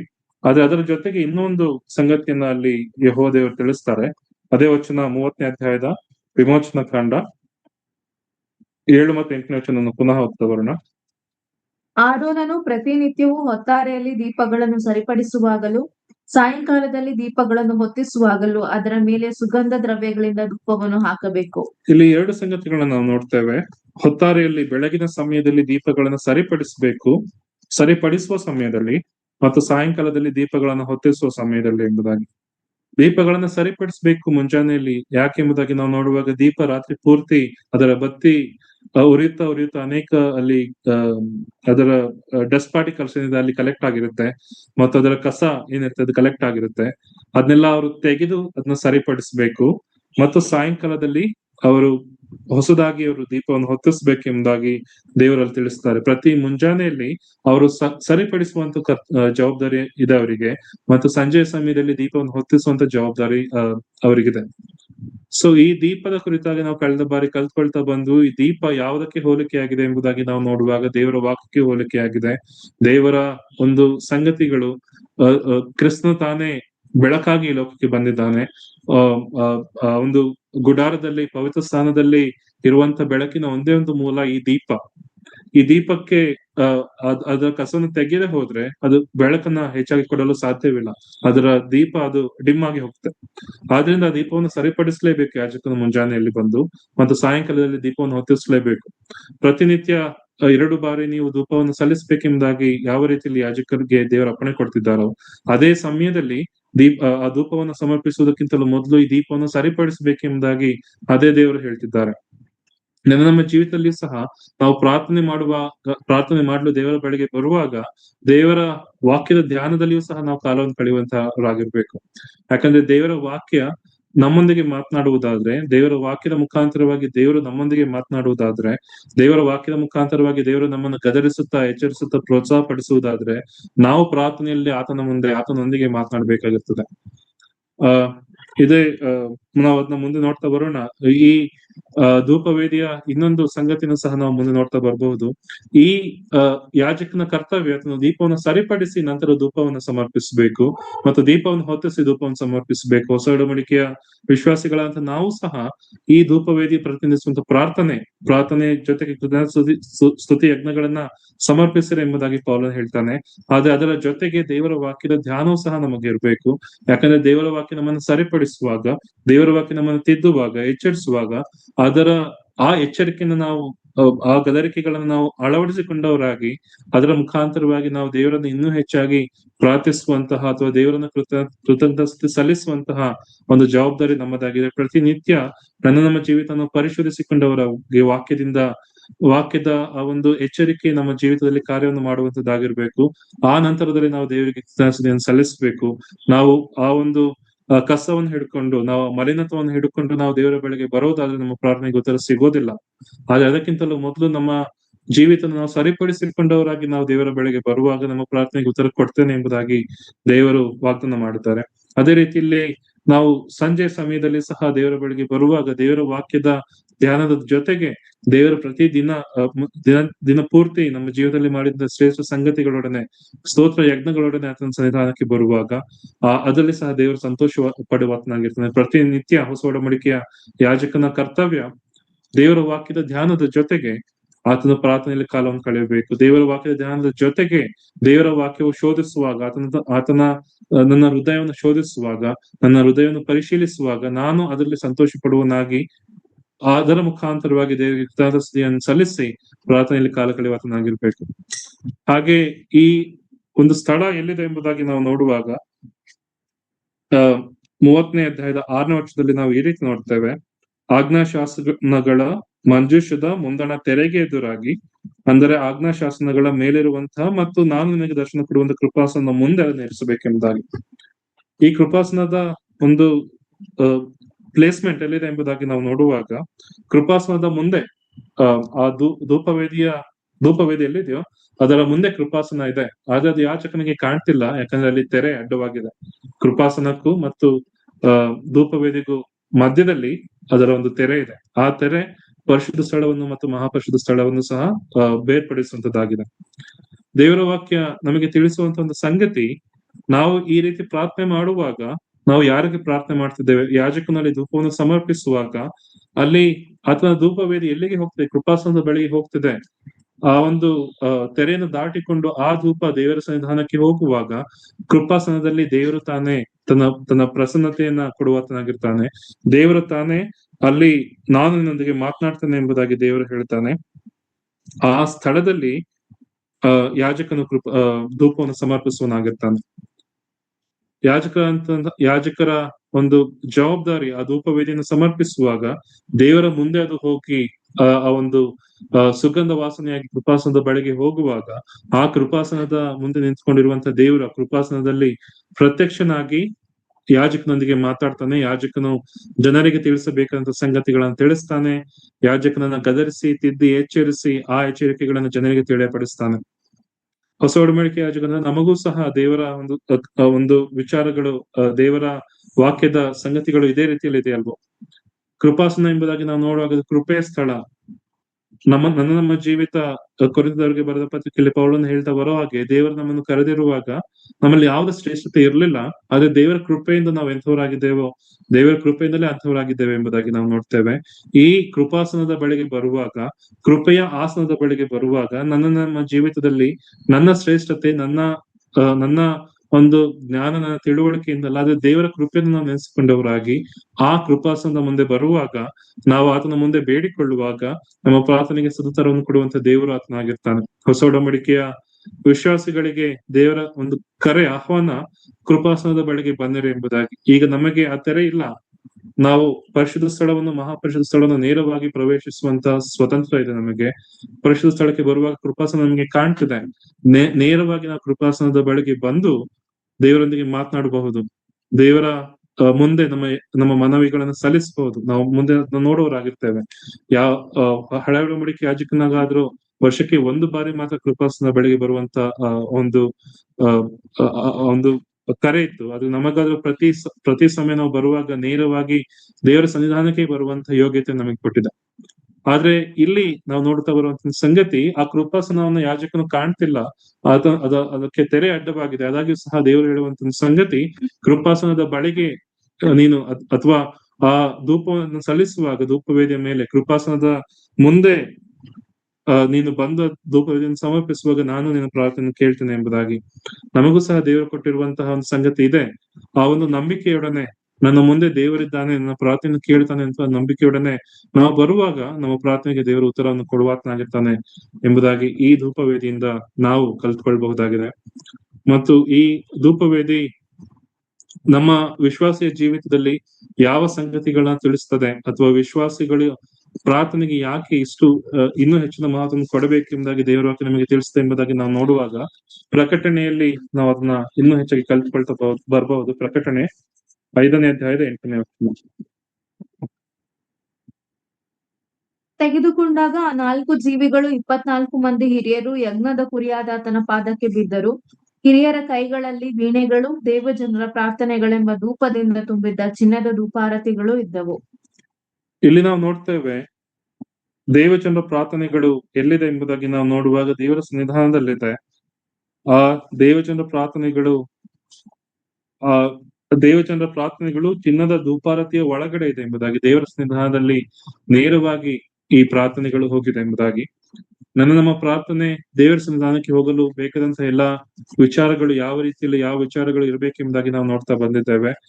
ಪ್ರಾರ್ಥನೆ ದೇವರ ಸನ್ನಿಧಾನಕ್ಕೆ ಹೋಗಬೇಕಾದ್ರೆ ಆ ದೀಪಸ್ತಂಭದಲ್ಲಿರುವಂತಹ ಕಸವನ್ನು ನಾವು ತೆಗೆದು ಹಾಕಬೇಕು. ದೇವರ ವಾಕ್ಯ ಎಂಬ ದೀಪದಿಂದ ನಮ್ಮನ್ನು ನಾವು ಶುದ್ಧಪಡಿಸಿಕೊಂಡವರಾಗಿ ದೇವಜನರ ಪ್ರಾರ್ಥನೆ ಎಂಬುದಾಗಿ ನಾವು ಅಲ್ಲಿ ನೋಡ್ತಾ ಬರ್ತೇವೆ. ದೇವಜನರ ಪ್ರಾರ್ಥನೆ ಎಂಬುದಾಗಿ ನಾವು ನೋಡುವಾಗ, ನಾನು ವೈಯಕ್ತಿಕವಾಗಿ ಮಾಡುವಂತ ಪ್ರಾರ್ಥನೆಗಿಂತ ಸಭೆಯಾಗಿ ನಾವು ಕೂಡಿಕೊಂಡು ಆ ಒಂದು ಪ್ರಾರ್ಥನೆ ಮಾಡುವಾಗ, ನಮ್ಮ ಮನವಿಗಳನ್ನ, ನಮ್ಮ ಬೇಡಿಕೆಗಳನ್ನ ದೇವರ ಮುಂದೆ ಇಡುವಾಗ ನಾವು ನೋಡ್ತೇವೆ ಅದು ದೇವರ ಮುಂದೆ ನೇರವಾಗಿ ಹೋಗ್ತದೆ ಎಂಬುದಾಗಿ. ಅದು ದೇವರ ಒಂದು ಬಂಗಾರದ ಚಿನ್ನದ ಧೂಪಾರತಿಗಳಲ್ಲಿ ಆ ದೇವಜನ ಪ್ರಾರ್ಥನೆಗಳೆಂಬ ಧೂಪ ಅಲ್ಲಿ ದೇವರ ಸನ್ನಿಧಾನದಲ್ಲಿ ಕಲೆಕ್ಟ್ ಆಗುತ್ತೆ ಎಂಬುದಾಗಿ ನಾವು ನೋಡ್ತಾ ಬರ್ತೇವೆ. ಅದೇ ರೀತಿಯಲ್ಲಿ ಪ್ರಕಟಣೆ 8ನೇ ಅಧ್ಯಾಯದ 3ನೇ ವಚನದಲ್ಲಿ ಸಹ ಇದೇ ಪ್ರಾರ್ಥನೆ ಕುರಿತಾಗಿ ಇನ್ನೊಂದು ಮಾತನ್ನು ನಾವು ನೋಡ್ತೇವೆ. ಆಮೇಲೆ ಮತ್ತೊಬ್ಬ ದೇವದೂತನು ಬಂದು ಯಜ್ಞವೇದಿಯ ಬಳಿಯಲ್ಲಿ ನಿಂತನು. ಅವನ ಕೈಯಲ್ಲಿ ಚಿನ್ನದ ಧೂಪಾರತಿ ಇತ್ತು.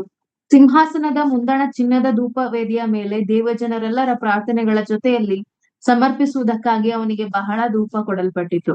ದೇವಜನರೆಲ್ಲರೂ ಈ ರೀತಿ ನಾವು ಪ್ರಾರ್ಥನೆ ಮಾಡುವಾಗ ದೇವಜನರೆಲ್ಲರೂ ಒಂದೇ ಮನಸ್ಸಿನಿಂದ ದೇವರ ವಾಕ್ಯದ ಆ ಒಂದು ನೀರಿನಿಂದ ನಮ್ಮನ್ನು ನಾವು ತೊಳೆಕೊಂಡು, ದೇವರ ವಾಕ್ಯದ ನಮ್ಮನ್ನು ನಾವು ಶುದ್ಧಪಡಿಸಿಕೊಂಡು ಪ್ರಾರ್ಥನೆಗೆ ಕೂಡಿ ಬರುವಾಗ ನಾವು ಮೊದಲನೇದಾಗಿ ನಾವು ನೋಡ್ತಾ ಬಂದ ಹಾಗೆ ನಮ್ಮ ಪ್ರಾರ್ಥನೆಗಳು ದೇವರ ಸನ್ನಿಧಾನಕ್ಕೆ ಹೋಗ್ತದೆ. ಮತ್ತು 8ನೇ ಅಧ್ಯಾಯದಲ್ಲಿ ನಾವು ನೋಡ್ತಾ ಬರುವ ಹಾಗೆ ಅದು ಬಹಳವಾಗಿ ಅದು ಮಾರ್ಪಾಡಾಗುವಂತದ್ದಾಗಿರ್ತದೆ. ನಮ್ಮ ಪ್ರಾರ್ಥನೆಯ ಅವಶ್ಯಕತೆ ಏನಿದೆ, ನಮ್ಮ ಪ್ರಾರ್ಥನೆ ಯಾಕೆ ಬೇಕಾಗಿದೆ ಎಂಬುದಾಗಿ ನಾವು ನೋಡ್ತಾ ಬರುವಾಗ, ದೇವರ ಸನ್ನಿಧಾನಕ್ಕೆ ನೇರವಾಗಿ ತಲುಪುವಂತ ಒಂದು ಸಂದರ್ಭ ನಮಗೆ ಕಲ್ಪಿಸಿಕೊಡುವಂತದ್ದು ಪ್ರಾರ್ಥನೆ. ನಮ್ಮ ಪ್ರಾರ್ಥನೆಗಳೆಲ್ಲವೂ ಸಹ ದೇವರ ಸನ್ನಿಧಾನಕ್ಕೆ ಹೋಗ್ತದೆ ಎಂಬುದಾಗಿ ಪ್ರಕಟಣೆಯಲ್ಲಿ ನಾವು ನೋಡ್ತಾ ಬರ್ತೇವೆ. ಅನೇಕ ಪ್ರಕಟಣೆಯ ಅಧ್ಯಯನವನ್ನು ನಾವು ಮಾಡ್ತಾ ಬರುವಾಗ ಅನೇಕ ಸಂಗತಿಗಳನ್ನ ನಾವು ಇದರಲ್ಲಿ ಕಲ್ತ್ಕೊಳ್ಬಹುದು. ಆದ್ರೆ ಯಾಜಕ ಸೇವೆಯನ್ನು ಮಾಡುವವರಾಗಿ ಧೂಪಾರತಿಯನ್ನು ಸಮರ್ಪಿಸುವಂತ ಯಾಜಕರ ಕುರಿತಾಗಿ ನಾವು ಕಲಿಯುತ್ತಾ ಬರುವಾಗ, ಧೂಪಾರತಿನ ಪ್ರಾರ್ಥನೆಗೆ ನಾವು ಹೋಲಿಸಿ ನಾವು ಸಂಗತಿಗಳನ್ನ ಕಲಿಯುತ್ತಿರುವಾಗ, ನಮ್ಮ ಪ್ರಾರ್ಥನೆಗಳು ನಾವು ಸಭೆಯಾಗಿ ಕೂಡಿ ನಾವು ಪ್ರಾರ್ಥನೆಯನ್ನು ಮಾಡ್ತಾ ಬರುವಾಗ, ಸಭೆಯಾಗಿ ಕೂಡಿ ನಾವು ಧೂಪವನ್ನ ಸಲ್ಲಿಸುವಾಗ, ನಾವು ಧೂಪವನ್ನು ಸಲ್ಲಿಸುವಂತಹ ಸಂಗತಿ ಅದು ನಮ್ಮ ಧೂಪ ಅದು ಸಮರ್ಪಿಸುವಾಗದಲ್ಲಿ ಯಾವುದೇ ಕಸ ಅಥವಾ ಯಾವುದೇ ಹುಳುಕು, ಯಾವುದೇ ಬೇರೆಯ ಸಂಗತಿಗಳಲ್ಲಿ ಅಲ್ಲಿ ಇಲ್ಲದೆ ಹೋದ್ರೆ ನೇರವಾಗಿ ನಮ್ಮ ಪ್ರಾರ್ಥನೆ ದೇವರ ಸನ್ನಿಧಾನಕ್ಕೆ ಹೋಗ್ತದೆ ಮತ್ತು ಅದು ಬಹಳ ಧೂಪ ಅದಕ್ಕೆ ಕೊಡಲ್ಪಡ್ತದೆ ಎಂಬುದಾಗಿ ನಾವು ನೋಡ್ತಾ ಬರ್ತೇವೆ. ಆದ್ರೆ ಅದಕ್ಕೆ ಬೇಕಾಗಿರುವಂತದ್ದು ಮೊದಲು ಯಾಜಕನ ಒಂದು ಜೀವಿತ ಯಾವ ರೀತಿಯಲ್ಲಿದೆ. ಯಾಜಕನು ಆ ಧೂಪವನ್ನು ಸಲ್ಲಿಸುವಾಗ ಆತನು ಎಲ್ಲಾ ಸಿದ್ಧತೆಯನ್ನು ಮಾಡಿಕೊಂಡು ಬಂದಿದ್ದಾನ. ಆತನು ಮುಂಜಾನೆಯಲ್ಲಿ ಬರುವಾಗ ಆ ದೀಪಗಳನ್ನ ಸರಿಪಡಿಸಿ ಧೂಪವೇದಿಯನ್ನು ಸಮರ್ಪಿಸ್ತಿದ್ದಾನ, ಅಥವಾ ಸಂಜೆಯಲ್ಲಿ ಬರುವಾಗ ದೀಪಗಳನ್ನ ಹೊತ್ತಿಸಿ ಧೂಪಾರತಿಯನ್ನು ಮಾಡ್ತಾ ಬರ್ತಿದ್ದಾನ, ಅಥವಾ ಈ ಧೂಪವೇದಿಗೆ ತರುವಂತಹ ಕೆಂಡ ಆ ಯಜ್ಞ ಸಮರ್ಪಣೆಯಿಂದ ಬಂದಿದ್ಯಾ, ಅಥವಾ ನನ್ನದೇ ಅಂತ ಒಂದು ಕೆಂಡವನ್ನು ನಾನು ತರ್ತಿದ್ದೇನೆ. ನಮ್ಮನ್ನು ನಾವು ಪರಿಶೋಧಿಸಿಕೊಳ್ಬೇಕು. ನಾವು ಸಭೆಯಾಗಿ ದೇವಜನರಾಗಿ ಕೂಡಿ ಒಂದೇ ಮನಸ್ಸಿನಿಂದ ದೇವರ ವಾಕ್ಯಕ್ಕೆ ಅನುಗುಣವಾಗಿ ನಮ್ಮನ್ನು ನಾವು ಶುದ್ಧಿಪಡಿಸಿಕೊಂಡವರಾಗಿ ದೇವರು ಹೇಳುವಂತ ರೀತಿಯಲ್ಲಿ ಪ್ರಾರ್ಥನೆಗಳನ್ನ ಮನವಿಗಳನ್ನ ಸಲ್ಲಿಸುವಾಗ, ಕೃತಜ್ಞತಾಸ್ತುತಿಗಳನ್ನ ಸಲ್ಲಿಸುವಾಗ, ದೇವರ ವಾಕ್ಯದಿಂದ ನಮ್ಮನ್ನು ನಾವು ಶುದ್ಧಪಡಿಸಿಕೊಂಡು ನಮ್ಮ ಜೀವಿತದಲ್ಲಿ ಪರಿಶುದ್ಧತೆಯಿಂದ ಕೂಡಿದವರಾಗಿ ನಾವು ಪ್ರಾರ್ಥನೆ ಮಾಡುವಾಗ ಪರಲೋಕಕ್ಕೆ ನೇರವಾಗಿ ಹೋಗುವಂತ ಪ್ರಾರ್ಥನೆ ಅನೇಕ ರೀತಿಯಲ್ಲಿ ಅದ್ಭುತಗಳನ್ನ, ಅನೇಕ ರೀತಿಯಲ್ಲಿ ಸದುತ್ತರವನ್ನು ಕೊಡುವಂತ ಧೂಪವೇದಿಯಾಗಿ ನಮಗೆ ಸಿಕ್ಕುವಂತದ್ದಾಗಿದೆ. ಈ ಧೂಪವೇದಿ ಈ ನಮ್ಮ ಪ್ರಾರ್ಥನೆಗೆ ಅನೇಕ ಹೆಚ್ಚಿನ ಧೂಪ ಅಲ್ಲಿ ಹಾಕಲ್ಪಟ್ಟು ನಾವು ನೋಡ್ತಾ ಬರ್ತೇವೆ. ಅದು ಬಹಳ ಧೂಪ ಅಲ್ಲಿ ಕೊಡಲ್ಪಟ್ಟಿತ್ತು ಎಂಬುದಾಗಿ ನಾವು ನೋಡ್ತೇವೆ. ಈ ಧೂಪ ಅದು ಪುನಃ ಅದು ಭೂಮಿಗೆ ಕೆಂಡಗಳಿಂದ ತುಂಬಿಸಿ ಭೂಮಿಗೆ ಬಿಸಾಡುವಾಗ, ಇದೇ ಪ್ರಕಟಣೆ 8ನೇ ಅಧ್ಯಾಯದ 5ನೇ ವಚನದಲ್ಲಿ ನಾವು ನೋಡ್ತೇವೆ. ಅಲ್ಲಿ ಭೂಮಿಗೆ ಬಿಸಾಡುವಾಗ ಗುಡುಗುಗಳು, ವಾಣಿಗಳು, ಮಿಂಚುಗಳು, ಭೂಕಂಪಗಳು ಉಂಟಾಗ್ತವೆ ಎಂಬುದಾಗಿ. ಹೊಸ ಒಡಂಬಡಿಕೆಯ ಆದಿ ಸಭೆಯಲ್ಲಿ ನಾವು ನೋಡ್ತಾ ಬರ್ತೇವಲ್ಲ, ಅಪೊಸ್ತಲರ ಕೃತ್ಯದ 4ನೇ ಅಧ್ಯಾಯದಲ್ಲಿ ನಾವು ನೋಡ್ತಾ ಬಂದೇವಲ್ವಾ, ಹಿಂಸೆಯಲ್ಲಿ ಹಾದು ಹೋಗುತ್ತಿರುವಂತಹ ಅಪೊಸ್ತಲರು, ಆದಿ ಸಭೆ, ಅವರು ಒಂದೇ ಮನಸ್ಸಿನಿಂದ ದೇವರೇ ನಾನು ನಿಮ್ಮ ವಾಕ್ಯವನ್ನ ಧೈರ್ಯವಾಗಿ ಹೇಳುವ ಹಾಗೆ ಸಹಾಯವನ್ನು ಕೊಡು ಎಂಬುದಾಗಿ ಅವರು ಪ್ರಾರ್ಥನೆ ಮಾಡುವಾಗ, ಒಂದೇ ಮನಸ್ಸಿನಿಂದ ಪ್ರಾರ್ಥನೆ ಮಾಡುವಾಗ, ದೇವರ ವಾಕ್ಯದ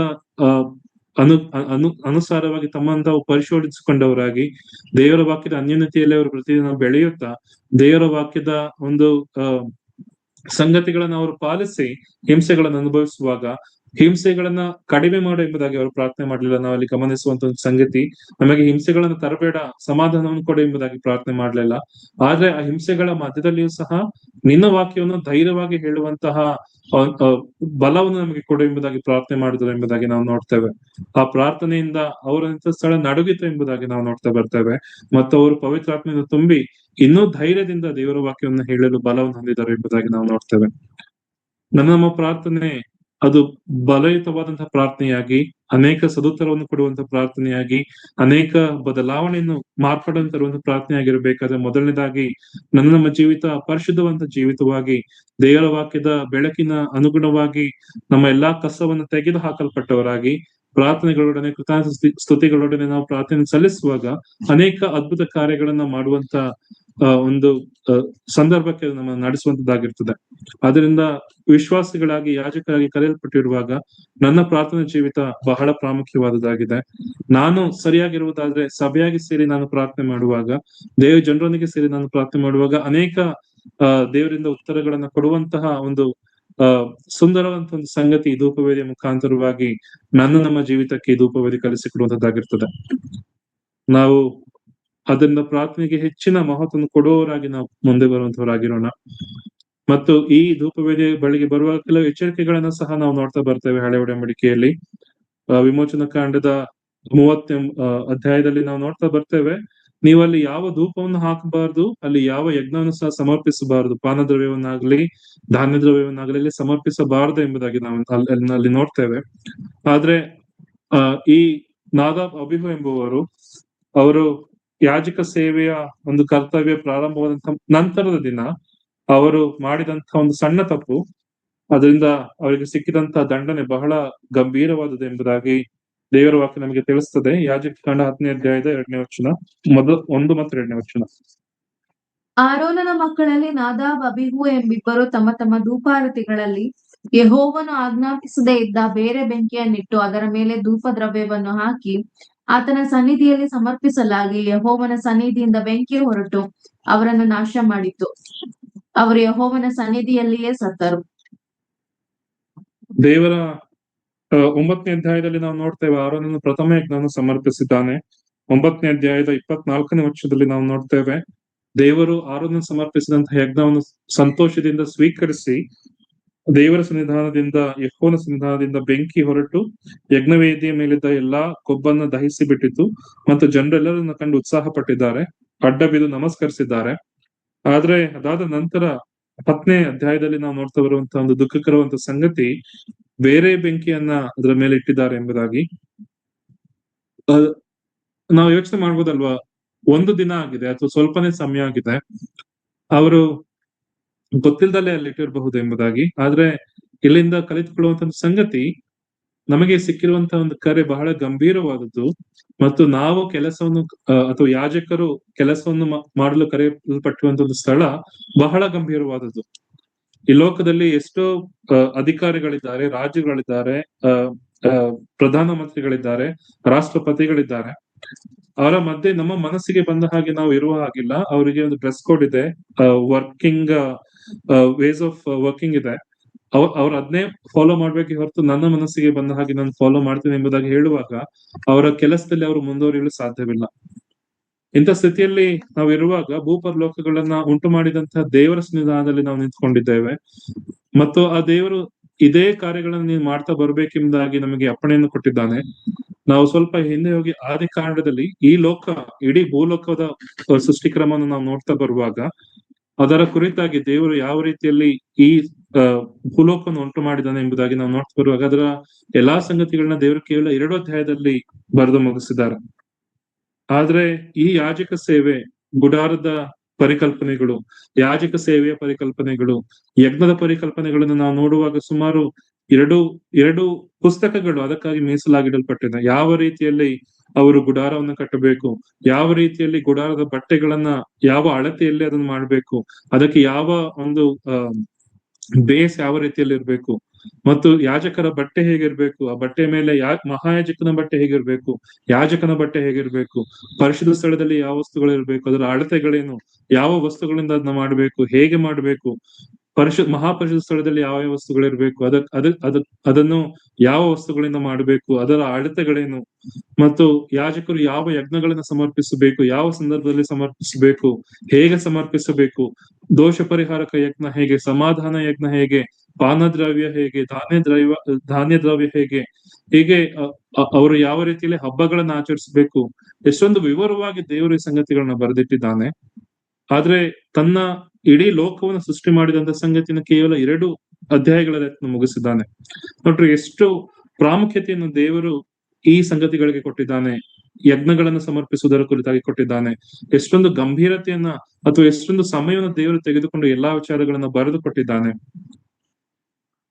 ಆದ್ರೆ ಇಂತಹ ಒಂದು ದೇವರ ಒಂದು ಗಂಭೀರವಾಗಿ, ದೇವರ ಒಂದು ಇಷ್ಟೊಂದು ಎಚ್ಚರಿಕೆಯಿಂದ ಎಲ್ಲಾ ಸಂಗತಿಗಳನ್ನ ಕೊಟ್ಟಿರುವಾಗ ಅದನ್ನ ನಾವು ನಮ್ಮದೇ ಆದ ರೀತಿಯಲ್ಲಿ ನಡೆಸುವುದಾದ್ರೆ ದೇವರನ್ನ ಅವಮಾನ ಪಡಿಸುತ್ತವರಾಗಿರ್ತೇವೆ.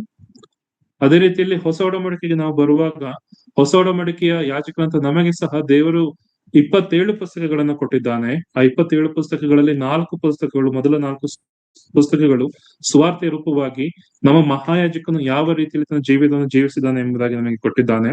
ಉಳಿದ 23 ಪುಸ್ತಕಗಳು ಯಾಜಕರಾಗಿ ನಾವು ಹೇಗೆ ಜೀವಿಸಬೇಕು, ನಮ್ಮ ಜೀವಿತ ಈ ಲೋಕದವರೊಂದಿಗೆ ಹೇಗಿರ್ಬೇಕು, ಸಭೆಯಲ್ಲಿ ಹೇಗಿರ್ಬೇಕು, ಸಭೆಯ ಕಾರ್ಯಗಳಲ್ಲಿ ನಾವು ಹೇಗೆ ಕೊಡಿ ಬರಬೇಕು, ಪ್ರಾರ್ಥನೆ ಹೇಗಿರ್ಬೇಕು, ನನ್ನ ಜೀವಿತ ಅನ್ಯರ ಬಳಿಯಲ್ಲಿ ಹೇಗಿರ್ಬೇಕು, ಸುವಾರ್ತೆಯನ್ನು ಸಾರುವಂತಹ ವಿಧಿ, ಕಾಣಿಕೆಯನ್ನು ಕೊಡುವಂತಹ ವಿಧಿ, ಸುವಾರ್ಥ ಸೇವೆಗೆ ಸಹಾಯ ಕೊಡುವಂತಹ ವಿಧಿ, ಹೀಗೆ ಅನೇಕ ವಿಚಾರಗಳನ್ನ ಆತ ತಿಳಿಸ್ತಾ ಬಂದಿದ್ದಾನೆ. ಆತನು ನೇರವಾಗಿ ಬರೆಯದೆ ಹೋದ್ರು ತನ್ನ ಅಪೋಸ್ತಲರ ಮುಖಾಂತರವಾಗಿ ತಾನು ಆದುಕೊಂಡವರಂತ ಮುಖಾಂತರವಾಗಿ ಪವಿತ್ರಾತ್ಮನ ಸಹಾಯದಿಂದ ಎಲ್ಲಾ ಸಂಗತಿಗಳನ್ನ ಬರೆದಿದ್ದಾನೆ. ಮತ್ತು ತಿಮೋಥೆಯನ ಪುಸ್ತಕದಲ್ಲಿ ನಾವು ನೋಡ್ತಾ ಬರ್ತೇವೆ, ಈ ಸಭೆ ಅದು ದೇವರ ಸ್ವಂತ ಮನೆಯಾಗಿದೆ. ದೇವರ ಮನೆಯಲ್ಲಿ ನಾವು ನಡ್ಕೊಳ್ಬೇಕಂತ ದಾರಿಯನ್ನು ದೇವರು ತಾನೇ ಕಲಿಸಿಕೊಡ್ಬೇಕೆ ಹೊರತು, ಅಥವಾ ದೇವರು ಯಾವ ರೀತಿಯಲ್ಲಿ ಹೇಳಿದನೋ ಆ ಕೆಲಸವನ್ನೇ ನಾವು ಮಾಡ್ಬೇಕೆ ಹೊರತು ನನ್ನ ಸ್ವಂತ ಆಲೋಚನೆಗಳನ್ನ ಮಾಡುವಂತ ರೀತಿಯಲ್ಲಿಲ್ಲ. ಆದ್ರಿಂದ ದೇವರ ಒಂದು ಶ್ರೇಷ್ಠ ಸೇವೆಗೆ ನಾವು ಕರೆಯಲ್ಪಟ್ಟಿದ್ದೇವೆ ಎಂಬುದಾಗಿ ಹೇಳುವಾಗ ಅದರಲ್ಲಿ ಎಷ್ಟರ ಮಟ್ಟಿಗೆ ನಾವು ಸಂತೋಷಿಸ್ತೇವೋ ಅಷ್ಟೇ ಗಂಭೀರತೆಯಿಂದ ನಾವು ಅಲ್ಲಿ ಕೆಲಸ ಮಾಡುವವರಾಗಿರ್ಬೇಕು. ನಾವು ಕ್ರೈಸ್ತರಾಗಿದ್ದೇವೆ, ನಾವು ದೇವರ ಸನ್ನಿಧಾನಕ್ಕೆ ಬರ್ತೇವೆ, ಬಂದು ನಮ್ಮ ಮನಸ್ಸಿಗೆ ಬಂದ ಹಾಗೆ ನಾವು ಮಾಡ್ಕೊಂಡು ಹೋಗ್ತೇವೆ ಎಂಬುದಾಗಿ ಹೇಳುವಾಗ ಖಂಡಿತವಾಗಿ ದೇವರದಲ್ಲಿ ಸಂತೋಷಿಸೋದಿಲ್ಲ. ಖಂಡಿತವಾಗಿ ದೇವರ ಒಂದು ನಾಮಧೇಯ ನಾನ್ ಬಂದು ಚರ್ಚಲ್ಲಿ ಕಾಲ ಕಳೆದಿದೆ ಎಂಬುದಾಗಿ ಹೇಳಿಕೊಳ್ಳುವುದಕ್ಕಿಂತ ದೇವರ ಒಂದು ತಿರಸ್ಕಾರ ನನ್ನ ಮೇಲಿದೆ ಎಂಬುದಾಗಿ ನಾನು ಎಣಿಸ್ಕೊಳ್ಬೇಕಾಗಿರ್ತದೆ. ನನ್ನನ್ನು ಸನ್ಮಾನಿಸುವವರನ್ನು ನಾನು ಸನ್ಮಾನಿಸ್ತೇನೆ ಎಂಬುದಾಗಿ ದೇವರು ಹೇಳಿದ್ದಾನೆ. ಆದ್ರೆ ನಾನು ತಿರಸ್ಕರಿಸ್ತೇನೆ ಎಂಬುದಾಗಿ ದೇವರು ಹೇಳಿಲ್ಲ. ಅವರು ತಿರಸ್ಕಾರ ಹೊಂದುವರು ಎಂಬುದಾಗಿ ನಾವು ನೋಡ್ತೇವೆ. ದೇವರಿಂದ ನಾವು ದೂರ ಹೋಗುವಾಗ ನಮ್ಮ ಸ್ಥಿತಿ ಬಹಳ ಗಂಭೀರವಾಗಿರ್ತದೆ ಎಂಬುದಾಗಿ ದೇವರ ವಾಕ್ಯದ ಅನೇಕ ಉದಾಹರಣೆಗಳು, ಎಚ್ಚರಿಕೆಗಳು ನಮಗೆ ಈಗಾಗಲೇ ಕೊಡಲ್ಪಟ್ಟಿದೆ. ಆದ್ದರಿಂದ ದೇವರ ಪರಿಶುದ್ಧ ಸ್ಥಳದ ಒಳಗಡೆ ಬಂದು ಸೇವೆ ಮಾಡಲು ಕರೆಯನ್ನು ಹೊಂದಿರುವಂತಹ ನಾವು ಹೊಸ ಒಡಂಬಡಿಕೆ ಯಾಜಕರಾಗಿ, ಪವಿತ್ರ ಯಾಜಕ ವರ್ಗದವರಾಗಿ, ರಾಜವಂಶಸ್ಥಾನದ ಯಾಜಕ ವರ್ಗದವರಾಗಿ ಕೆಲಸ ಮಾಡಲು ಬಂದರೆ ಎಂಬುದಾಗಿ ಕರೆಯನ್ನು ಹೊಂದಿಕೊಂಡಿರುವಂತಹ ನಾವು, ಒಂದು ದಿನ ಬರ್ತದೆ, ಆ ದಿನ ನಾವು ಆ ಮಹಾಯಾಜಕನ ಮುಂದೆ ನಿಂತ್ಕೊಳ್ಬೇಕಾಗಿರ್ತದೆ. ಆತನು ನಮಗೆ ಯಾಕೆ ಈ ರೀತಿ ಮಾಡಿದೆ ಎಂಬುದಾಗಿ ಪ್ರಶ್ನೆ ಕೇಳುವಾತನಾಗಿರ್ತಾನೆ. ಅದಕ್ಕೆ ಉತ್ತರವನ್ನು ಕೊಡಬೇಕಂತ ಸ್ಥಿತಿಯಲ್ಲಿರ್ತದೆ. ಮತ್ತು ಆತ ನಮಗೆ ಬಹುಮಾನ ಸಹ ಕೊಡುವಾತನಾಗಿರ್ತಾನೆ. ಎಲ್ಲಾ ಸಂಗತಿಗಳನ್ನ ನಾವು ಆಲೋಚಿಸಿಕೊಳ್ಳುವಾಗ ಈ ಕರೆ ನಮಗೆ ಉನ್ನತವಾದಂತಹ ಕರೆ. ಈ ಕರೆಗೆ ನಾವು ಎಷ್ಟು ಮಟ್ಟಿಗೆ ಯೋಗ್ಯರಾಗಿದ್ದೇವೆ? ಮೊದಲನೇ ಪ್ರಶ್ನೆ. ಆ ಯೋಗ್ಯವಾಗಿರುವಂತಹ ಕರೆಗೆ ನಾನು ಎಷ್ಟು ಮಟ್ಟಿಗೆ ಯೋಗ್ಯನಾಗಿ ನಡ್ಕೊಳ್ತಿದ್ದೇನೆ? ಹಳೆ ಒಡಂಬಡಿಕೆಯಲ್ಲಿ ನಾನು ತಪ್ಪು ಮಾಡುವುದಾದ್ರೆ ಆಗ್ಲೇ ನನಗೆ ಶಿಕ್ಷೆ ಸಿಕ್ತಿತ್ತು. ಆದ್ರೆ ಕೃಪಾ ಕಾಲದಲ್ಲಿ ನಾವಿದ್ದೇವೆ. ದೇವರ ಒಂದು ತೀಕ್ಷ್ಣತೆ ಈ ದಿನದಲ್ಲಿ ನಾನು ಎದುರಿಸ್ತಿಲ್ಲ. ಅದಾಗಿ ಒಂದು ದಿನ ಆತನ ಲೆಕ್ಕ ಕೊಡುವಾತನಾಗಿದ್ದಾನೆ. ಪೇತ್ರನು ಹೇಳ್ತಾನೆ, ದೇವರ ಸನ್ನಿಧಾನದಲ್ಲಿಯೇ, ದೇವರ ಮಕ್ಕಳ ಮಧ್ಯದಲ್ಲಿಯೇ ಅದು ನ್ಯಾಯ ತೀರ್ಪು ಪ್ರಾರಂಭವಾಗುತ್ತದೆ ಎಂಬುದಾಗಿ. ಖಂಡಿತವಾಗಿ ದೇವರ ಲೆಕ್ಕ ಕೇಳುವಾತನಾಗಿದ್ದಾನೆ. ಆ ದಿನದಲ್ಲಿ ಎಲ್ಲರೂ ಸಹ ಚಿನ್ನದ ಅಥವಾ ದೇವರ ಆ ಒಂದು ಬಹುಮಾನಗಳನ್ನ, ಉಡುಗೊರೆಗಳನ್ನ, ದೇವರ ಶ್ರೇಷ್ಠ ವಿಚಾರಗಳನ್ನ ಅವರು ಹೊಂದಿಕೊಂಡವರಿಗೆ ಸಂತೋಷದಿಂದ ಜೀವಿಸ್ತಿರುವಾಗ ನಮ್ಮ ಅಯೋಗ್ಯತೆಯ ನಿಮಿತ್ತವಾಗಿ, ನಮ್ಮ ಬಲಹೀನತೆಯ ನಿಮಿತ್ತವಾಗಿ, ತಿರಸ್ಕರಿಸುವುದರ ನಿಮಿತ್ತವಾಗಿ ಎಷ್ಟೋ ಮಟ್ಟಿಗೆ ನಾವು ತಿರಸ್ಕೃತರಾಗ್ತೇವೆ. ನಾವು ಯೋಚಿಸಿಕೊಳ್ಳುವಂತವರಾಗಿರೋಣ. ನಾನು ಯಾಜಕ ಸೇವೆಗೆ ಕರೆಯಲ್ಪಟ್ಟಿರುವಾಗ ನನಗೆ ನನ್ನದೇ ಆದಂತ ಯಾಜಕ ಸೇವೆಯನ್ನು ದೇವರು ನನಗೆ ಕೊಟ್ಟಿರುವಾಗ ಆ ಸೇವೆಗೆ ನಾನು ಹೇಗೆ ಅಥವಾ ಎಷ್ಟೋ ಮಟ್ಟಿಗೆ ನ್ಯಾಯವನ್ನು ಒದಗಿಸ್ತಿದ್ದೇನೆ? ನನಗೆ ಸೇವೆ ಮಾಡಲು ದೇವರು ತಲಾಂತಗಳನ್ನ ಕೊಟ್ಟಿದ್ದಾನೆ, ಜವಾಬ್ದಾರಿಗಳನ್ನ ಕೊಟ್ಟಿದ್ದಾನೆ, ನನ್ನ ಸ್ಥಳದಲ್ಲಿ ಇಟ್ಟಿದ್ದಾನೆ, ನನ್ನ ಮನೆಯಲ್ಲಿ ಇಟ್ಟಿದ್ದಾನೆ, ಕೆಲಸ ಮಾಡುವಂತ ಸ್ಥಳದಲ್ಲಿ ಇಟ್ಟಿದ್ದಾನೆ, ಓದುವಂತ ಶಾಲೆಗಳಲ್ಲಿ ನನ್ನ ಇಟ್ಟಿದ್ದಾನೆ. ನಾನು ಆ ಸ್ಥಳಗಳಲ್ಲಿ ಯಾವ ರೀತಿಯಲ್ಲಿ ನನ್ನ ಯಾಜಕ ಸೇವೆಯನ್ನ ಗಂಭೀರವಾಗಿ ಪರಿಗಣಿಸಿ ಜೀವಿಸಿದ್ದೇನೆ, ನಮ್ಮನ್ನ ಪರೀಕ್ಷಿಸಿಕೊಳ್ಳುವಂತವರಾಗಿರೋಣ. ಬಹಳ ಗಂಭೀರವಾದಂತಹ ಎಚ್ಚರಿಕೆಯನ್ನ, ವಾರ್ನಿಂಗ್ಸ್ ಅನ್ನು ಕೊಡುವಂತಹ ಸಂಗತಿಗಳನ್ನು ನಾವು ನೋಡ್ತಾ ಬರ್ತೇವೆ. ಹಾಗೆ ಯೆಶಾಯನ ಸುವಾರ್ತೆಯಲ್ಲಿ, ಯೆಶಾಯನ ಪ್ರವಾದನ ಗ್ರಂಥದಲ್ಲಿ ಯೆಶಾಯನು ಸಹ ಈ ಧೂಪವೇದಿಯನ್ನು ಸಮರ್ಪಿಸುವಂತಹ ಯಾಜಕರ ಕುರಿತಾಗಿ ಯೆಶಾಯನು ಎಚ್ಚರಿಕೆಯನ್ನು ಕೊಡ್ತಾನೆ. 1ನೇ ಅಧ್ಯಾಯ 13ನೇ ವಚನ. ಯೆಶಾಯ 1:13. ಧೂಪವು ನನಗೆ ಅಸಹ್ಯ, ಅಮಾವಾಸ್ಯೆ, ಸಬ್ಬತ್ ದಿನ, ಕೂಟ ಪ್ರಕಟಣೆ ಇವು ಬೇಡ. ಅಧರ್ಮದಿಂದ ಕೂಡಿದ ಸಂಘವನ್ನು ನಾನು ಸಹಿಸಲಾರೆನು. ನೋಡ್ರಿ, ಇಲ್ಲಿ ನಾವು ನೋಡ್ತೇವೆ, ಯಾವ ಧೂಪವನ್ನ ದೇವರ ಸನ್ನಿಧಾನದ ಒಳಗಡೆ ಬಂದು ನೀವು ಧೂಪವನ್ನು ಸಮರ್ಪಿಸಿ, ಆ ಧೂಪದ ಸಮರ್ಪಣೆಯಿಂದ ನಾನು ಕೃಪಾಸನದ ಬಳಿ ಬಂದು ನೊಂದಿಗೆ ಮಾತನಾಡ್ತೇನೆ ಎಂಬುದಾಗಿ ದೇವರು ಹೇಳ್ತಾನೋ, ಆ ಧೂಪ ಸಮರ್ಪಣೆಯನ್ನು ದೇವರ ಅಸಹ್ಯ ಎಂಬುದಾಗಿ ಹೇಳ್ತಿದ್ದಾನೆ. ಯಾಕೆ ಎಂಬುದಾಗಿ ನಾವು ನೋಡುವಾಗ ನಾವು 1ನೇ ಅಧ್ಯಾಯವನ್ನು ಸಂಪೂರ್ಣವಾಗಿ ಓದುತ್ತಾ ಬರುವಾಗ ನಮಗೆ ಗೊತ್ತಾಗ್ತದೆ, ಅಲ್ಲಿ ದೇವರ ಮಕ್ಕಳು ಇಸ್ರಾಯೇಲ್ಯರು ದೇವರ ಕುರಿತಾಗಿ ತಿಳುವಳಿಕೆ ಇಲ್ಲದವರಾಗಿದ್ದಾರೆ. ಯಾಜಕ ಸೇವೆಗೆ ಕರೆಯಲ್ಪಟ್ಟಿರುವವರು ಅವರು ಸಹ ಅಯೋಗ್ಯರಾಗಿ ನಡ್ಕೊಳ್ತಿದ್ದಾರೆ. ದೇವರ ಮಕ್ಕಳಾಗಿ ನಡ್ಕೊಳ್ಳುವಂತಹ ರೀತಿಯಲ್ಲಿ ಅವರು ನಡ್ಕೊಳ್ತಿಲ್ಲ. ಆದ್ದರಿಂದ ನಿಮ್ಮ ಒಂದು ಕಾಣಿಕೆಗಳು, ನಿಮ್ಮ ಒಂದು ಧೂಪವು ನನಗೆ ಅಸಹ್ಯವಾಗಿದೆ, ನೀವು ಮಾಡುವಂತ ಹಬ್ಬಗಳು ನನಗೆ ಅಸಹ್ಯವಾಗಿದೆ ಎಂಬುದಾಗಿ ದೇವರು ಹೇಳ್ತಾ ಬರ್ತಾನೆ. ಅದೇ ರೀತಿಯಲ್ಲಿ 66ನೇ ಅಧ್ಯಾಯದ 3ನೇ ವಚನದಲ್ಲಿಯೂ ಸಹ ಇದೇ ಖಂಡನೆಯನ್ನು ನಾವು ನೋಡ್ತೇವೆ. ಯೆಶಾಯ 66:3. ಹೋರಿಯನ್ನು ವಧಿಸುವವನು ನರಬಲಿಯನ್ನು ಕೊಡುತ್ತಾನೆ, ಕುರಿಯನ್ನು ಕಡಿಯುವವನು ನಾಯಿಯ ಕತ್ತನ್ನು ಮುರಿಯುತ್ತಾನೆ. ನೈವೇದ್ಯ ಮಾಡುವವನು ಹಂದಿಯ ರಕ್ತವನ್ನು ಅರ್ಪಿಸುತ್ತಾನೆ. ಧೂಪ ಹಾಕುವವನು ವಿಗ್ರಹಾರಾಧನೆ ಮಾಡುತ್ತಾನೆ. ಇವರು ಮನಸ್ಸಿಗೆ ಬಂದ ಮಾರ್ಗಗಳನ್ನು ಆರಿಸಿಕೊಂಡು ತಮ್ಮ ಅಸಹ್ಯ ಕಾರ್ಯಗಳಲ್ಲಿ ಮನಪೂರ್ವಕವಾಗಿ ಆನಂದಿಸುತ್ತಾರೆ. ನೋಡ್ರಿ, ಭಕ್ತನ ಹೇಳುವ ಹಾಗೆ, ಕೀರ್ತನಗಾರನ ಹೇಳುವ ಹಾಗೆ, ಯೆಹೋವನ ಸನ್ನಿಧಾನದಲ್ಲಿ ಕಾಲವನ್ನು ಕಳೆಯುವಾಗ ನನಗೆ ಸಂತೋಷವಾಯಿತು.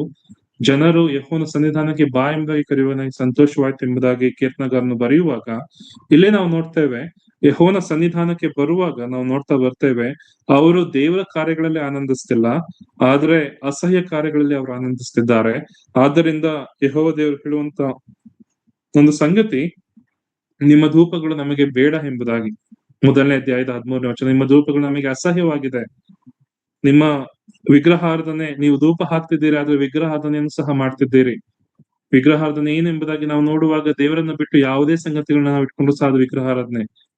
ದೇವರ ಒಂದು ಕರ್ತವ್ಯಗಳಲ್ಲಿ, ದೇವರ ಒಂದು ಜವಾಬ್ದಾರಿಗಳಲ್ಲಿ ನಾವು ಸಂತೋಷಿಸದೆ ನಮ್ಮ ಕಾರ್ಯಗಳಲ್ಲಿ ನಾವು ಸಂತೋಷಿಸೋದಾದ್ರೆ, ದೇವರಿಗೆ ಕೊಡಬೇಕಂತ ಘನತೆಯನ್ನು ನಾವು ಕೊಡದೆ ನಮ್ಮ ಸಂಗತಿಗಳಲ್ಲಿ ನಾವು ಸಂತೋಷಿಸುವುದಾದ್ರೆ, ಖಂಡಿತವಾಗಿ ದೇವರ ನಮ್ಮ ಧೂಪ ಸಮರ್ಪಣೆಯನ್ನ ಅದನ್ನು ತಿರಸ್ಕರಿಸ್ತಾನೆ ಮತ್ತು ಅದು ನನಗೆ ಅಸಹ್ಯ, ನೀವು ಅದನ್ನು ತರಬೇಡ್ರಿ ಎಂಬುದಾಗಿ ಹೇಳುವಂತ ಒಂದು ಸಂಗತಿ ಅಥವಾ ಎಚ್ಚರಿಕೆಯನ್ನ ನಾವು ದೇವರ ವಾಕ್ಯದಲ್ಲಿ ನಾವು ನೋಡ್ತಾ ಬರ್ತೇವೆ.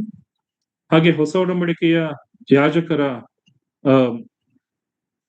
ನಾವು ಕರೆಯಲ್ಪಟ್ಟಿರುವಾಗ ನಮ್ಮ ಧೂಪ ಸಮರ್ಪಣೆ ಹೇಗೆ ದೇವರಿಗೆ ಮೆಚ್ಚುಗೆ ಆಗ್ತದೆ ಎಂಬುದಾಗಿ ಸಹ ನಾವು ಕಲ್ತ್ಕೊಳ್ತಾ ಬರೋಣ. ನಾವು ನೋಡ್ತಾ ಬಂದು ಯಾವ ಯಾವ ವಿಚಾರಗಳು ದೇವರಿಗೆ ಅಸಹ್ಯವನ್ನು ತರ್ತದೆ ಎಂಬುದಾಗಿ ನಾವು ನೋಡ್ತಕೊಳ್ತಾ ಬಂದು, ಯಾವ ಸಂದರ್ಭಗಳಲ್ಲಿ ದೇವರ ಶಿಕ್ಷೆಗೆ ಒಳಗಾಗಿದ್ದಾರೆ ಯಾಜಕರು ಎಂಬುದಾಗಿ ನಾವು ನೋಡ್ತಾ ಬಂದು, ಆದ್ರೆ ಹೊಸ ಒಡಂಬಡಿಕೆ ಯಾಜಕರು ದೇವರ ಸನ್ನಿಧಾನಕ್ಕೆ ಬರುವಾಗ ಯಾವ ಸಂಗತಿಗಳಲ್ಲಿ ದೇವರು ಸಂತೋಷಿಸ್ತಾರೆ ಎಂಬುದಾಗಿ ನಾವು ಸ್ವಲ್ಪ ಸಮಯ ಗಮನಿಸ್ತಾ ಬರೋಣ. ರೋಮ ನಮಗೆಲ್ಲರಿಗೂ ತಿಳಿದಿರುವಂತ ಸಂಗತಿ 12ನೇ ಅಧ್ಯಾಯದ 1ನೇ ವಚನ. ಆದದರಿಂದ ಸಹೋದರರೇ, ದೇವರ ಕನಿಕರವನ್ನು ನಿಮ್ಮ ನೆನಪಿಗೆ ತಂದು ನಿಮ್ಮನ್ನು ಬೇಡಿಕೊಳ್ಳುವುದೇನೆಂದರೆ, ನೀವು ನಿಮ್ಮ ನಿಮ್ಮ ದೇಹಗಳನ್ನು ದೇವರಿಗೆ ಮೀಸಲಾಗಿಯೂ ಮೆಚ್ಚಿಕೆಯಾಗಿಯೂ ಇರುವ ಸಜೀವ ಯಜ್ಞವಾಗಿ ಅರ್ಪಿಸಿರಿ. ನಾವು ಯೆಶಾಯನ ಪ್ರವಾದನ ಗ್ರಂಥದಲ್ಲಿ ನಾವು ನೋಡ್ತಾ ಬಂದು, ಯಾವ ಇಸ್ರಾಯೇಲ್ಯರು ದೇವರನ್ನ ಬಿಟ್ಟು ತಮ್ಮದೇ ಆದ ಕಾರ್ಯಗಳಲ್ಲಿ ತೊಡಗಿಸಿಕೊಂಡು ದೇವರ ಮಾತುಗಳಿಗೆ ಅವಿಧೇಯರಾಗಿ ವಿಗ್ರಹಾರಾಧನೆಯಲ್ಲಿ ಸಂತೋಷ ಪಟ್ಟವರು ಧೂಪವನ್ನು ಸಮರ್ಪಿಸಲು ಬರುವಾಗ, ನಿಮ್ಮ ಯಜ್ಞವನ್ನು ತರಬೇಡ್ರಿ, ನಿಮ್ಮ ಧೂಪವನ್ನು ಸಮರ್ಪಿಸಬೇಡ್ರಿ, ನಮಗೆ ಅದು ಅಸಹ್ಯ ಎಂಬುದಾಗಿ ಹೇಳ್ತಿದ್ದಾನೋ, ಅದೇ ದೇವರ ಹೊಸ ಒಡಂಬಡಿಕೆಯಲ್ಲಿ ಹೇಳುವಂತಹ ಸಂಗತಿ, ನಿಮ್ಮನ್ನ ನೀವು ಸಜೀವ ಯಜ್ಞವಾಗಿ ಸಮರ್ಪಿಸ್ರಿ. ನಮ್ಮ ದೇಹವನ್ನು ದೇವರು ಬಯಸ್ತಿದ್ದಾರೆ. ನಮಗೆ ಇದೇ ಕೊರಿಂಥದವರಿಗೆ ಬರೆದ ಪತ್ರಿಕೆಯಲ್ಲಿ ನಾವು ನೋಡ್ತಾ ಬರುವ ಹಾಗೆ ನಮ್ಮ ಹೃದಯನ ದೇವರು ಬಯಸ್ತಿದ್ದಾರೆ. ಅದರಲ್ಲಿ ಆತನು ವಾಸ ಮಾಡಲು ಸಂತೋಷ ಪಡ್ತಾನೆ ಮತ್ತು ಅದು ಆತನಿಗೆ ಮೆಚ್ಚುಗೆ ಆಗುವಂತ ಲಕ್ಷಣಗಳೆಂಬುದಾಗಿ ನಾವು ನೋಡ್ತಾ ಬರಬಹುದು. ನಮ್ಮ ದೇಹವನ್ನು ದೇವರು ಬಯಸ್ತಿದ್ದಾನೆ. ಹಾಗೆ ಕೀರ್ತನೆ 19ನೇ ಅಧ್ಯಾಯದ 14ನೇ ವಚನದಲ್ಲಿ, ಯೆಹೋವನೇ ನನ್ನ ಶರಣನೇ, ನನ್ನ ವಿಮೋಚಕನೇ, ನನ್ನ ಮಾತುಗಳು ನನ್ನ ಹೃದಯದ ಧ್ಯಾನವು ನಿನಗೆ ಸಮರ್ಪಕವಾಗಿರಲಿ. ನನ್ನ ದೇಹ ಮಾತ್ರವಲ್ಲ, ನನ್ನ ದೇಹದ ಅಂಗಗಳಾಗಿರುವಂತ ನನ್ನ ಮಾತು, ನನ್ನ ನಾಲಿಗೆ, ನನ್ನ ಹೃದಯದ ಧ್ಯಾನ. ಯಾಕೊಬ್ಬ ಹೇಳ್ತಾ ಬರ್ತಾನ, ನಾಲಿಗೆ ಭಯಂಕರವಾದಂತಹ ಒಂದು ಅಂಗ, ನಾಶಕರವಾಗಿ ಇಡಲ್ಪಟ್ಟಿದೆ ಎಂಬುದಾಗಿ. ಆದ್ರೆ ಆ ನಾಲಿಗೆ ಮಾತುಗಳು ಮತ್ತು ಹೃದಯದ ಧ್ಯಾನವನ್ನ ದೇವರು ಬಯಸುವಾತನಾಗಿದ್ದಾನೆ. ನನ್ನ ದೇಹ ಮತ್ತು ನನ್ನ ನಾಲಿಗೆ, ಆ ನಾಲಿಗೆಯ ಮಾತುಗಳು, ನನ್ನ ಹೃದಯ, ಇವೆಲ್ಲವನ್ನು ಸಹ ದೇವರು ಬಯಸಿ ಅದರಲ್ಲಿ ಆತನ ಸಂತೋಷ ಪಡುವಾತನಾಗಿರ್ತಾನೆ. ಹಾಗೆ ಕೀರ್ತನೆ 19ನೇ ಕೀರ್ತನೆ 14ನೇ ವಚನ.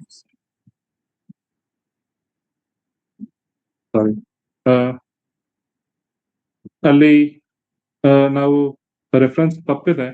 ಅಲ್ಲಿ ನಾವು ನೋಡ್ತಾ ಬರುವಂತ ಸಂಗತಿ, ದೇವರ ಪ್ರಸನ್ನತೆಯನ್ನು ನಾವು ಬಯಸುವವರಾಗಿ ಆ ಸಕಾಲದಲ್ಲಿ ನಾವು ಸೇರಿಕೊಳ್ಬೇಕೆಂಬುದಾಗಿ ನಾವು ಆ ರೆಫರೆನ್ಸ್ ಅನ್ನು ನಾವು ನೋಡ್ತಾ ಬರ್ತೇವೆ. 69ನೇ ಕೀರ್ತನೆ 13ನೇ ವಚನ. 69ನೇ ಕೀರ್ತನೆ 13ನೇ ವಚನ. ಯೆಹೋವನೇ, ನಾನಾದರೂ ನಿನಗೆ ಮೊರೆಯಿಟ್ಟಿದ್ದೇನೆ, ಇದು ನಿನ್ನ ಪ್ರಸನ್ನತೆಗೆ ಸಕಾಲ. ಪ್ರೇಮ ಪೂರ್ಣನಾದ ದೇವನೇ, ಸತ್ಯ ಸಂಧಾನನಾದ ರಕ್ಷಕನೇ, ಸದುತ್ತರವನ್ನು ದಯಪಾಲಿಸು. ಕರ್ತನ ಪ್ರಸನ್ನತೆಯನ್ನು ನಾವು ಬಯಸುವವರಾಗಿ, ಕರ್ತನ ಪ್ರಸನ್ನತೆಯನ್ನು ನಾವು ಆಶಿಸಿಕೊಂಡಿರೋರಾಗಿ ನಾವು ಜೀವಿಸುವಾಗ ಆತನದಲ್ಲಿ ಸಂತೋಷಿಸುವವನಾಗಿರ್ತಾನೆ ಎಂಬುದಾಗಿ ನಾವು ಈ ವಾಕ್ಯ ಭಾಗದ ಮುಖಾಂತರವಾಗಿ ಕಲ್ತ್ಕೊಳ್ತಾ ಬರಬಹುದು. ಜ್ಞಾನೋಕ್ತಿ 10ನೇ ಅಧ್ಯಾಯದ 32ನೇ ವಚನ. ಶಿಷ್ಟನ ತುಟಿಯಲ್ಲಿ ಉಚಿತ ವಚನ, ದುಷ್ಟನ ಬಾಯಲ್ಲಿ ನೀಚ ವಚನ. ನನ್ನ ನಾಲಿಗೆಯ ಮಾತುಗಳು ಅಥವಾ ನಾನು ಆಡುವಂತ ಮಾತುಗಳು, ಕೀರ್ತನ 19ನೇ ಅಧ್ಯಾಯದಲ್ಲಿ ಸಹ ನಾವು ನೋಡ್ತಾ ಬಂದು, ಅದೇ ರೀತಿಯಲ್ಲಿ ಜ್ಞಾನೋಕ್ತಿ 10ನೇ ಅಧ್ಯಾಯದಲ್ಲಿ ನನ್ನ ಮಾತುಗಳು, ನಾನು ಆಡುವಂತ ಸಂಗತಿಗಳ ಕುರಿತಾಗಿ ಅದರಲ್ಲಿ ದೇವರು ಸಂತೋಷವನ್ನು ಬಯಸಲು ಇಷ್ಟಪಡ್ತಾನೆ. ಮತ್ತು ಜ್ಞಾನೋಕ್ತಿ ಇದೇ ಜ್ಞಾನೋಕ್ತಿ 21:3. ಯಜ್ಞಕ್ಕಿಂತಲೂ ನೀತಿ ನ್ಯಾಯಗಳು ಯೆಹೋವನಿಗೆ ಇಷ್ಟ. ನನ್ನ ಜೀವಿತದ ಅನುಸರಣೆಯನ್ನ ದೇವರು ಆತನ ನೋಡುವಾತನಾಗಿರ್ತಾನೆ. ಹಾಗೆ ಪ್ರಸಂಗಿ 12:10. ಪ್ರಸಂಗಿಯು ಯಥಾರ್ಥ ಭಾವದಿಂದ ರಚಿಸಿದ ಒಪ್ಪಿಗೆಯ ಸತ್ಯದ ಮಾತುಗಳನ್ನು ಹುಡುಕಿ ಆರಿಸಿದನು. ನೋಡ್ರಿ, ಯಥಾರ್ಥ ಭಾವದಿಂದ ರಚಿಸಿದಂತಹ ಒಪ್ಪಿಗೆಯ ಸತ್ಯದ ಮಾತುಗಳು, ಯಥಾರ್ಥ ಭಾವದಿಂದ ಆತನು ರಚಿಸಿದಂತಹ ಸತ್ಯವಾದಂತಹ ಮಾತುಗಳು, ಅದನ್ನ ಹುಡುಕಿ ಆರಿಸಿದನು. ಮತ್ತು ಆ ಸತ್ಯವಾಕ್ಯಗಳನ್ನ ಹುಡುಕುವವರಾಗಿ, ಆ ಯಥಾರ್ಥ ವಾಕ್ಯಗಳನ್ನ ಹುಡುಕುವವರಾಗಿ ಜೀವಿಸಬೇಕೆಂಬುದಾಗಿ ದೇವರು ಬಯಸ್ತಾನೆ. ಈ ಸತ್ಯವಾಕ್ಯಗಳು ದೇವರ ವಾಕ್ಯಗಳೇ ಆಗಿವೆ. ಅವುಗಳಲ್ಲಿ ನಾವು ಸಂತೋಷಿಸಬೇಕು. ಅವುಗಳನ್ನ ಹುಡುಕುವವರಾಗಿ, ಯಾವ ರೀತಿಯಲ್ಲಿ ಬೆರೋಯ ಸಭೆಯವರು ಮತ್ತು ಥೆಸಲೋನಿಕ ಸಭೆಯವರು ದೇವರ ವಾಕ್ಯದ ಧ್ಯಾನದಲ್ಲಿ ಹೆಚ್ಚಿನ ಸಮಯವನ್ನು ಕಳೆಯಲು ಬಯಸ್ತಿದ್ರು, ಅದೇ ರೀತಿಯಲ್ಲಿ ನಮ್ಮ ಜೀವಿತವಿರಬೇಕೆಂಬುದಾಗಿ. ಹಾಗೆ ಫಿಲಿಪ್ಪಿ 4:18. ಎಪಫ್ರೋದಿತನ ಕೈಯಿಂದ ನೀವು ಕೊಟ್ಟು ಕಳುಹಿಸಿದ್ದು ನನಗೆ ತಲುಪಲಾಗಿ ನಾನು ತುಂಬಿ ತುಳುಕಿದವನಾಗಿದ್ದೇನೆ. ಅದು ದೇವರಿಗೆ ಮೆಚ್ಚಿಕೆಯಾದದ್ದು, ಸುಗಂಧ ವಾಸನೆಯೇ ಇಷ್ಟ ಯಜ್ಞವೇ. ನಮಗೆಲ್ಲರಿಗೂ ತಿಳಿದಿರುವಂತಹ ಸಂಗತಿ, ಎಪಫ್ರೋದಿತನ ಮುಖಾಂತರವಾಗಿ ಫಿಲಿಪ್ಪಿ ಸಭೆಯವರು ಬಡತನದಲ್ಲಿದ್ದಾಗ, ಕಷ್ಟದಲ್ಲಿದ್ದಾಗಿಯೂ ಅವರು ತಮ್ಮ ಸೇವೆಗಾಗಿ ಕೊಟ್ಟು ಕಳಿಸುವಾಗ ಅದರಲ್ಲಿ ಸಂತೋಷ ಪಡುವನಾಗಿರ್ತಾನೆ ಪೌಲನು. ಎಷ್ಟೋ ದೇವಜನರು ನಾವು ಪೇತ್ರನು ಸಹ 2ನೇ ತನ್ನ ಪತ್ರಿಕೆಗಳನ್ನು ಬರೆಯುವಾಗ ದೇವಜನರು ಸಂತೋಷದಲ್ಲಿರ್ಲಿಲ್ಲ, ದುಃಖದಲ್ಲಿದ್ರು ಮತ್ತು ಬಡವರಾಗಿದ್ರು. ಅವರು ಸಹ ಹಿಂಸೆಯಲ್ಲಿರುವಂತಹ ಯೆರೂಸಲೇಮಿನಲ್ಲಿರುವಂತಹ ಕ್ರೈಸ್ತರಿಗೆ ಸಹಾಯ ಮಾಡಬೇಕೆಂಬುದಾಗಿ ಅನೇಕ ರೀತಿಯಲ್ಲಿ ಅವರು ಪ್ರಯಾಸ ಪಟ್ಟರು ಮತ್ತು ಕಾಣಿಕೆಗಳನ್ನು ಸಂಗ್ರಹಿಸಿದ್ರು. ಅದೇ ರೀತಿಯಲ್ಲಿ ಫಿಲಿಪ್ಪಿ ಅವರಿಗೆ ಬರೆದಂತಹ ಪತ್ರಿಕೆಯಲ್ಲಿ ಸಹ ನೋಡುವಾಗ, ನಮ್ಮ ಜೀವಿತಕ್ಕಿಂತಲೂ ಹೆಚ್ಚಿನದಾಗಿ ನಾವು ವಿಶ್ವಾಸಿಗಳನ್ನ ಬಯಸುವಾಗ, ವಿಶ್ವಾಸಿಗಳ ಅವಶ್ಯಕತೆಗಳೇನಿದೆ ಎಂಬುದಾಗಿ ಅದರಲ್ಲಿ ನಾವು ಸಂತೋಷಿಸುವಾಗ, ಅದಕ್ಕೆ ಬೇಕಾದಂತಹ ಸಹಾಯವನ್ನು ನಾವು ಮಾಡುವವರಾಗಿರುವಾಗ, ನನ್ನ ಸಹೋದರ ಸಹೋದರಿಯರು ಅವರ ಅವಶ್ಯಕತೆಗಳಿಗೆ ತಕ್ಕ ಹಾಗೆ ನಾವು ನಡ್ಕೊಳ್ಳುವಾಗ, ನನಗೆ ಕೊಟ್ಟಿರುವಂತಹ ಸಂಗತಿಗಳಲ್ಲಿ ನಾನು ಹಂಚಿಕೊಳ್ಳುವಾಗ, ಅದು ಸಹ ದೇವರಿಗೆ ಮೆಚ್ಚುಗೆ ಆಗುತ್ತದೆ ಎಂಬುದಾಗಿ. ಮತ್ತು ತಿಮೋತಿಯನ 1ನೇ ಪತ್ರಿಕೆ 2ನೇ ಅಧ್ಯಾಯದ 2 ಮತ್ತು 4. ನಮಗೆ ಸುಖ ಸಮಾಧಾನಗಳು ಉಂಟಾಗಿ ನಾವು ಪೂರ್ಣ ಭಕ್ತಿಯಿಂದಲೂ ಗೌರವದಿಂದಲೂ ಕಾಲಕ್ಷೇಪ ಮಾಡುವಂತೆ ಅರಸುಗಳಿಗಾಗಿಯೂ ಎಲ್ಲಾ ಅಧಿಕಾರಿಗಳಿಗಾಗಿಯೂ ವಿಜ್ಞಾಪನೆಗಳನ್ನು ಮಾಡಬೇಕು. ನೋಡಿ, ಪ್ರಾರ್ಥನೆ ವಿಚಾರವಾಗಿ ಇಲ್ಲಿ ಬರುತ್ತಿರುವಂತಹ ಒಂದು ಸಂಗತಿ, ನಮ್ಮ ಅಧಿಕಾರಿಗಳಿಗಾಗಿ ಮತ್ತು ನಮ್ಮ ಎಲ್ಲಾ ವಿಶ್ವಾಸಿಗಳಿಗಾಗಿ, ಅರಸರುಗಳಿಗಾಗಿ ನಾವು ಪ್ರಾರ್ಥನೆ ಮಾಡಬೇಕು. ಯಾಕೆ ನಾವು ಮಾಡ್ಬೇಕೆಂಬುದಾಗಿ ನಾವು ನೋಡುವಾಗ, ಸುಖ ಸಮಾಧಾನಗಳು ಉಂಟಾಗಿ ನಾವು ಪೂರ್ಣ ಭಕ್ತಿಯಿಂದ ಗೌರವದಿಂದ ಸಮಯವನ್ನು ಕಳೆಯುವ ಹಾಗೆ ನಾವು ಪ್ರಾರ್ಥನೆ ಮಾಡಬೇಕೆಂಬುದಾಗಿ ಬಯಸುವಂತಹ ರೀತಿಯಲ್ಲಿ ನಾವು ಜೀವಿಸುವಾಗ ಅದು ದೇವರಿಗೆ ಸಂತೋಷವನ್ನು ತರುವಂತದ್ದಾಗಿರ್ತದೆ ಎಂಬುದಾಗಿ. ಮತ್ತು ಆ ರೀತಿಯಲ್ಲಿ ನಾವು ಪ್ರಾರ್ಥನೆ ಮಾಡುವಾಗ ದೇವರ ಸಂತೋಷ ನಮ್ಮ ಪ್ರಾರ್ಥನೆಗೆ ಸ್ತೋತ್ರವನ್ನು ಕೊಡುವಾತನಾಗಿರ್ತಾನೆ ಎಂಬುದಾಗಿ ನಾವು ನೋಡ್ತೇವೆ. ಅದೇ ರೀತಿಯಲ್ಲಿ 1 ಪೇತ್ರ 2:20. ತಪ್ಪು ಮಾಡಿ ಗುದ್ದು ತಿನ್ನುವುದರಲ್ಲಿ ನೀವು ತಾಳ್ಮೆಯಿಂದಿದ್ದರೆ ಅದರಿಂದೇನು ಕೀರ್ತಿ? ಆದರೆ ಒಳ್ಳೆಯದನ್ನು ಮಾಡಿ ಬಾಧೆ ಪಡುವವರಲ್ಲಿ ನೀವು ತಾಳ್ಮೆಯಿಂದಿದ್ದರೆ ಅದು ದೇವರ ಮುಂದೆ ಶ್ಲಾಘ್ಯವಾಗಿವೆ. ವಿಶ್ವಾಸ ಎಂಬುದಾಗಿ ನಾವು ನೋಡುವಾಗ ಅನೇಕ ರೀತಿಯಲ್ಲಿ ವಿಶ್ವಾಸಿಗಳು ಈ ದಿನಗಳಲ್ಲಿ ಹಿಂಸೆಗೊಳಗಾಗ್ತಿದ್ದಾರೆ. ಆದ್ರೆ ಆ ಹಿಂಸೆಗಳಿಗೆ ಒಳಗಾಗುವಾಗ ಅಥವಾ ಬಾಧೆಗಳನ್ನು ಅನುಭವಿಸುವಾಗ, ಆ ಬಾಧೆಗಳು ನಮ್ಮ ತಪ್ಪಿನಿಂದ ಆ ಬಾಧೆ ಅನುಭವಿಸ್ತಿದ್ರೆ ಅದರಲ್ಲಿ ನಾವು ಸಂತೋಷ ಪಡುವಾಗ ಯಾವುದೇ ಪ್ರಯೋಜನ ಇಲ್ಲ. ಆದ್ರೆ ನಾವು ದೇವರಿಗಾಗಿ ಒಳ್ಳೆಯದನ್ನ ಮಾಡಿ ಅದರಲ್ಲಿ ನಾವು ಬಾಧೆ ಪಡುವಾಗ ಅದರಲ್ಲಿ ದೇವರು ಸಂತೋಷಿಸುವಾತನಾಗಿರ್ತಾನೆ ಎಂಬುದಾಗಿ. ಹೊಸ ಒಡಂಬಡಿಕೆ ಯಾಜಕರ ಜೀವಿತದಲ್ಲಿ ಸುಮಾರು 9 ಸಂಗತಿಗಳು ದೇವರು ನೋಡಲು ಇಷ್ಟಪಡ್ತಾನೆ ಎಂಬುದು. ಇನ್ನು ಅನೇಕ ವಿಚಾರಗಳಿದೆ, ನೀವು ಧ್ಯಾನಿಸಬಹುದು. ಆದಾಗ್ಯೂ ಈ ದಿನದಲ್ಲಿ 9 ವಿಧವಾದ ಸಂಗತಿಗಳನ್ನ ನಾವು ನೋಡ್ತಾ ಬಂದಿದ್ದೇವೆ. ಈ ಸಂಗತಿಗಳು ನನಗೂ ಮತ್ತು ನಮಗೂ ಬಹಳ ಅವಶ್ಯಕವಾಗಿರುವಂತವು. ಸೊ ಹೊಸ ಒಡಂಬಡಿಕೆಯ ಯಾಜಕರಾದಂತ ನಾವು ಧೂಪವೇದಿಯ ಸೇವೆಗೆ ಕರೆಯಲ್ಪಟ್ಟಿದ್ದೇವೆ. ಈ ಧೂಪವೇದಿ ಅದು ಪ್ರಾರ್ಥನೆಯನ್ನ ಬೇಡುವಿಕೆಯನ್ನ ಅದು ಹೋಲುತ್ತದೆ. ಕ್ರಿಸ್ತನು ಸಹ ನಮ್ಮ ಮಹಾಯಾಜಕನಾಗಿ, ಕ್ರಿಸ್ತನು ಸಹ ನಮ್ಮ ಮಧ್ಯಸ್ಥಗಾರನಾಗಿ, ಕ್ರಿಸ್ತನು ನಮಗಾಗಿ ಯಾವಾಗಲೂ ಪ್ರಾರ್ಥನೆ ಮಾಡುತ್ತಾ ತನ್ನ ಬಳಿಗೆ ಬರುವವರನ್ನು ರಕ್ಷಿಸಲು ತನ್ನ ಸನ್ನಿಧಾನದಲ್ಲಿ ಪ್ರಾರ್ಥನೆ ವಿಜ್ಞಾಪನೆಗಳನ್ನು ಸಲ್ಲಿಸಲು ಯಾವಾಗಲೂ ಸಿದ್ಧನಾಗಿದ್ದಾನೆ, ಯಾವಾಗಲೂ ಮಾಡ್ತಾ ಬರ್ತಿದ್ದಾನೆ ಎಂಬುದಾಗಿ ನಾವು ನೋಡ್ತಾ ಬಂದು, ಹೊಸ ಒಡಂಬಡಿಕೆ ಯಾಜಕರಂತ ನಾವು ಸಹ ಇದೇ ರೀತಿಯಲ್ಲಿ ನಮ್ಮ ಸಹೋದರ ಸಹೋದರಿಗಾಗಿ ನಾವು ಪ್ರಾರ್ಥನೆ ಮಾಡಬೇಕು, ಬೇಡಿಕೆಗಳನ್ನ ಸಲ್ಲಿಸಬೇಕು, ಎಡೆಬಿಡದೆ ಪ್ರಾರ್ಥನೆ ಮಾಡಬೇಕು, ಯಜ್ಞಗಳನ್ನ ಸ್ತುತಿಸ್ತೋತ್ರದ ಯಜ್ಞಗಳನ್ನ ಸಮರ್ಪಿಸಬೇಕೆಂಬುದಾಗಿ ನಾವು ಕಲ್ತ್ಕೊಳ್ತಾ ಬಂದು, ಅನೇಕ ರೀತಿಯಲ್ಲಿ ಇದು ದೇವರಿಗೆ ಮೆಚ್ಚುಗೆಯಾಗಿದೆ. ಮತ್ತು ಆ ಯಜ್ಞಗಳನ್ನ ಸಮರ್ಪಿಸುವುದಕ್ಕಿಂತಲೂ ಮೊದಲು ನಾವು ಮಾಡಬೇಕಾಗಿರುವಂತಹ ಸಂಗತಿ ಆ ದೀಪ ದೀಪಸ್ತಂಭದ ಬಳಿಗೆ ಹೋಗಿ ದೀಪಸ್ತಂಭದ ಕಸವನ್ನು ತೆಗೆದು ಆ ದೀಪಸ್ತಂಭವನ್ನ ಶುದ್ಧಪಡಿಸಿ ಮುಂಜಾನೆಯಲ್ಲಿ ನಾವು ಧೂಪವೇದಿಯನ್ನು ಸಲ್ಲಿಸಬೇಕು. ದೇವರ ವಾಕ್ಯದ ಬೆಳಕಿನಲ್ಲಿ ನಮ್ಮನ್ನು ನಾವು ಶುದ್ಧಿಪಡಿಸಿಕೊಂಡವರಾಗಿ ನಾವು ಪ್ರಾರ್ಥನೆ ವಿಜ್ಞಾಪನೆಗಳನ್ನ ಮಾಡಬೇಕು. ನಂತರದಲ್ಲಿ ಸಂಜೆ ಸಮಯದಲ್ಲಿ ಆ ಒಂದು ದೀಪವನ್ನು ಹೊತ್ತಿಸಿ ನಾವು ಪ್ರಾರ್ಥನೆ ಮಾಡ್ಬೇಕು ಅಥವಾ ಧೂಪವೇದಿಯನ್ನು ಸಲ್ಲಿಸಬೇಕು.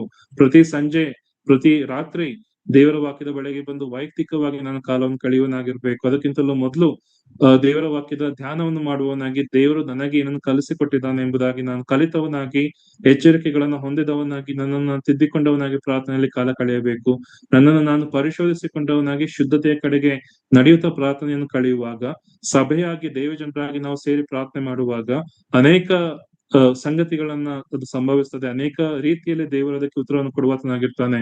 ಅದು ದೇವಜನರೆಲ್ಲರೂ ಒಂದೇ ಮನಸ್ಸಿಂದ ಸೇರಿ ಪ್ರಾರ್ಥನೆ ಮಾಡುವಾಗ ಪರಲೋಕಕ್ಕೆ ಅದು ಏರಲ್ಪಡ್ತದೆ ಮತ್ತು ಅಧಿಕ ಪ್ರಾರ್ಥನೆಯಾಗಿ ಅಧಿಕ ಧೂಪ ಅದಕ್ಕೆ ಕೊಡಲ್ಪಟ್ಟು ದೇವರ ಸನ್ನಿಧಾನದಲ್ಲಿ ಆ ಒಂದು ಕೃಪಾಸನದ ಮುಂದೆ ನಿಂತುಕೊಂಡವನಾಗಿ ಯಾಜಕನು ಯಾವ ರೀತಿಯಲ್ಲಿ ತನ್ನ ಧೂಪವನ್ನು ಸಲ್ಲಿಸುವ ಕೃಪಾಸನದ ಬಳಿಗೆ ಇರ್ತದೋ ಅದೇ ರೀತಿಯಲ್ಲಿ ನಾವು ಸಭೆಯಾಗಿ ಒಂದೇ ಮನಸ್ಸಿನಿಂದ ಶುದ್ಧರಾಗಿ ದೇವರ ವಾಕ್ಯದ ಆ ಒಂದು ಬೆಳಕಿನಿಂದ ನಮ್ಮನ್ನ ಶುದ್ಧಪಡಿಸಿಕೊಂಡು ಪ್ರಾರ್ಥನೆಯನ್ನು ಮಾಡ್ತಾ ಬರುವಾಗ ಖಂಡಿತವಾಗಿ ದೇವರ ಒಂದು ದೇವರು ನಮ್ಮ ಪ್ರಾರ್ಥನೆಯನ್ನು ಕೇಳಿ ಸದುತ್ತರವನ್ನು ಕೊಡುವಾತನಾಗಿರ್ತದೆ ಮತ್ತು ನಾವು ಅನೇಕ ವಿಚಾರಗಳಿಗಾಗಿ ಪ್ರಾರ್ಥನೆ ಮಾಡುವವರಾಗಿರ್ಬೇಕೆಂಬುದಾಗಿ ನಾವು ಕಲ್ತ್ಕೊಳ್ತಾ ಬಂದಿದ್ದೇವೆ. ಎಲ್ಲಾ ಸಂಗತಿಗಳು ಹೊಸ ಒಡಂಬಡಿಕೆಯ ಯಾಜಕರಂತೂ ನಮಗೆ ಕೊಡಲ್ಪಟ್ಟಿರುವಂತಹ ಜವಾಬ್ದಾರಿಗಳು, ಕರ್ತವ್ಯಗಳು. ಆದ್ರೆ ನಾನು ಆ ಸೇವೆಗೆ ಕರೆಯಲ್ಪಟ್ಟಿರುವಾಗ ಯಾವ ರೀತಿಯಲ್ಲಿ ನನ್ನನ್ನು ನಾನು ಆ ಸೇವೆಗೆ ತೊಡಗಿಸಿಕೊಂಡಿದ್ದೇನೆ. ಅಕಸ್ಮಾತ್ ನಮ್ಮಲ್ಲಿ ಈ ಒಂದು ಜವಾಬ್ದಾರಿಗಳು, ಈ ಒಂದು ಮನಸ್ಸು ನನ್ನಲ್ಲಿ ಇಲ್ಲದಿರುವುದಾದ್ರೆ ಈ ದಿನದಿಂದಲೇ ನಾನು ಶುದ್ಧನಾಗೋಣ, ನನ್ನ ಪರಿಶೋಧಿಸಿಕೊಂಡವನಾಗಿ ದೇವರ ಸನ್ನಿಧಾನದಲ್ಲಿ ಇನ್ನೂ ಹೆಚ್ಚಿನ ಸಮಯವನ್ನು ಕಳೆಯುವಂತವರಾಗಿರೋಣ. ಆ ರೀತಿ ಮಾಡ್ತಾ ಬರುವಾಗ ದೇವರು ತಾನೇ ಸಂತೋಷ ಪಡುವಂತಾಗಿರ್ತದೆ ಮತ್ತು ಈ ಲೋಕದಲ್ಲಿ ನಾವು ಜೀವಿಸುವಾಗ ದೇವರನ್ನ ಇನ್ನೂ ಹೆಚ್ಚಾಗಿ ಮಹಿಮೆ ಪಡಿಸುವವರಾಗಿರ್ತೇವೆ. ಮುಂದೆ ಕೊನೆಯ ಸಂಗತಿ, ನಾವು ಮೇಜಿನ ಬಳಿಗೆ ಬರ್ತೇವೆ. ರೊಟ್ಟಿಯ ಮೇಜು ಮತ್ತು ಆ ವಿಚಾರಗಳು ನಮಗೆ ಯಾವ ಸಂಗತಿಗಳನ್ನ ಕಲಿಸ್ತದೆ ಎಂಬುದಾಗಿ ನಾವು ಮುಂದಿನ ವಾರಗಳಲ್ಲಿ ದೇವರ ಚಿತ್ರದಲ್ಲಿ ನೋಡ್ತಾ ಹೋಗೋಣ. ಹೇಗೂ ಕೊಟ್ಟಂತ ಸಮಯಕ್ಕಾಗಿಯೂ ಮತ್ತು ಕೂಡಿರುವಂತ ನಿಮ್ಮೆಲ್ಲರನ್ನ ಸಹ ಕರ್ತನ ನಾಮದಲ್ಲಿ ವಂದಿಸ್ತೇನೆ.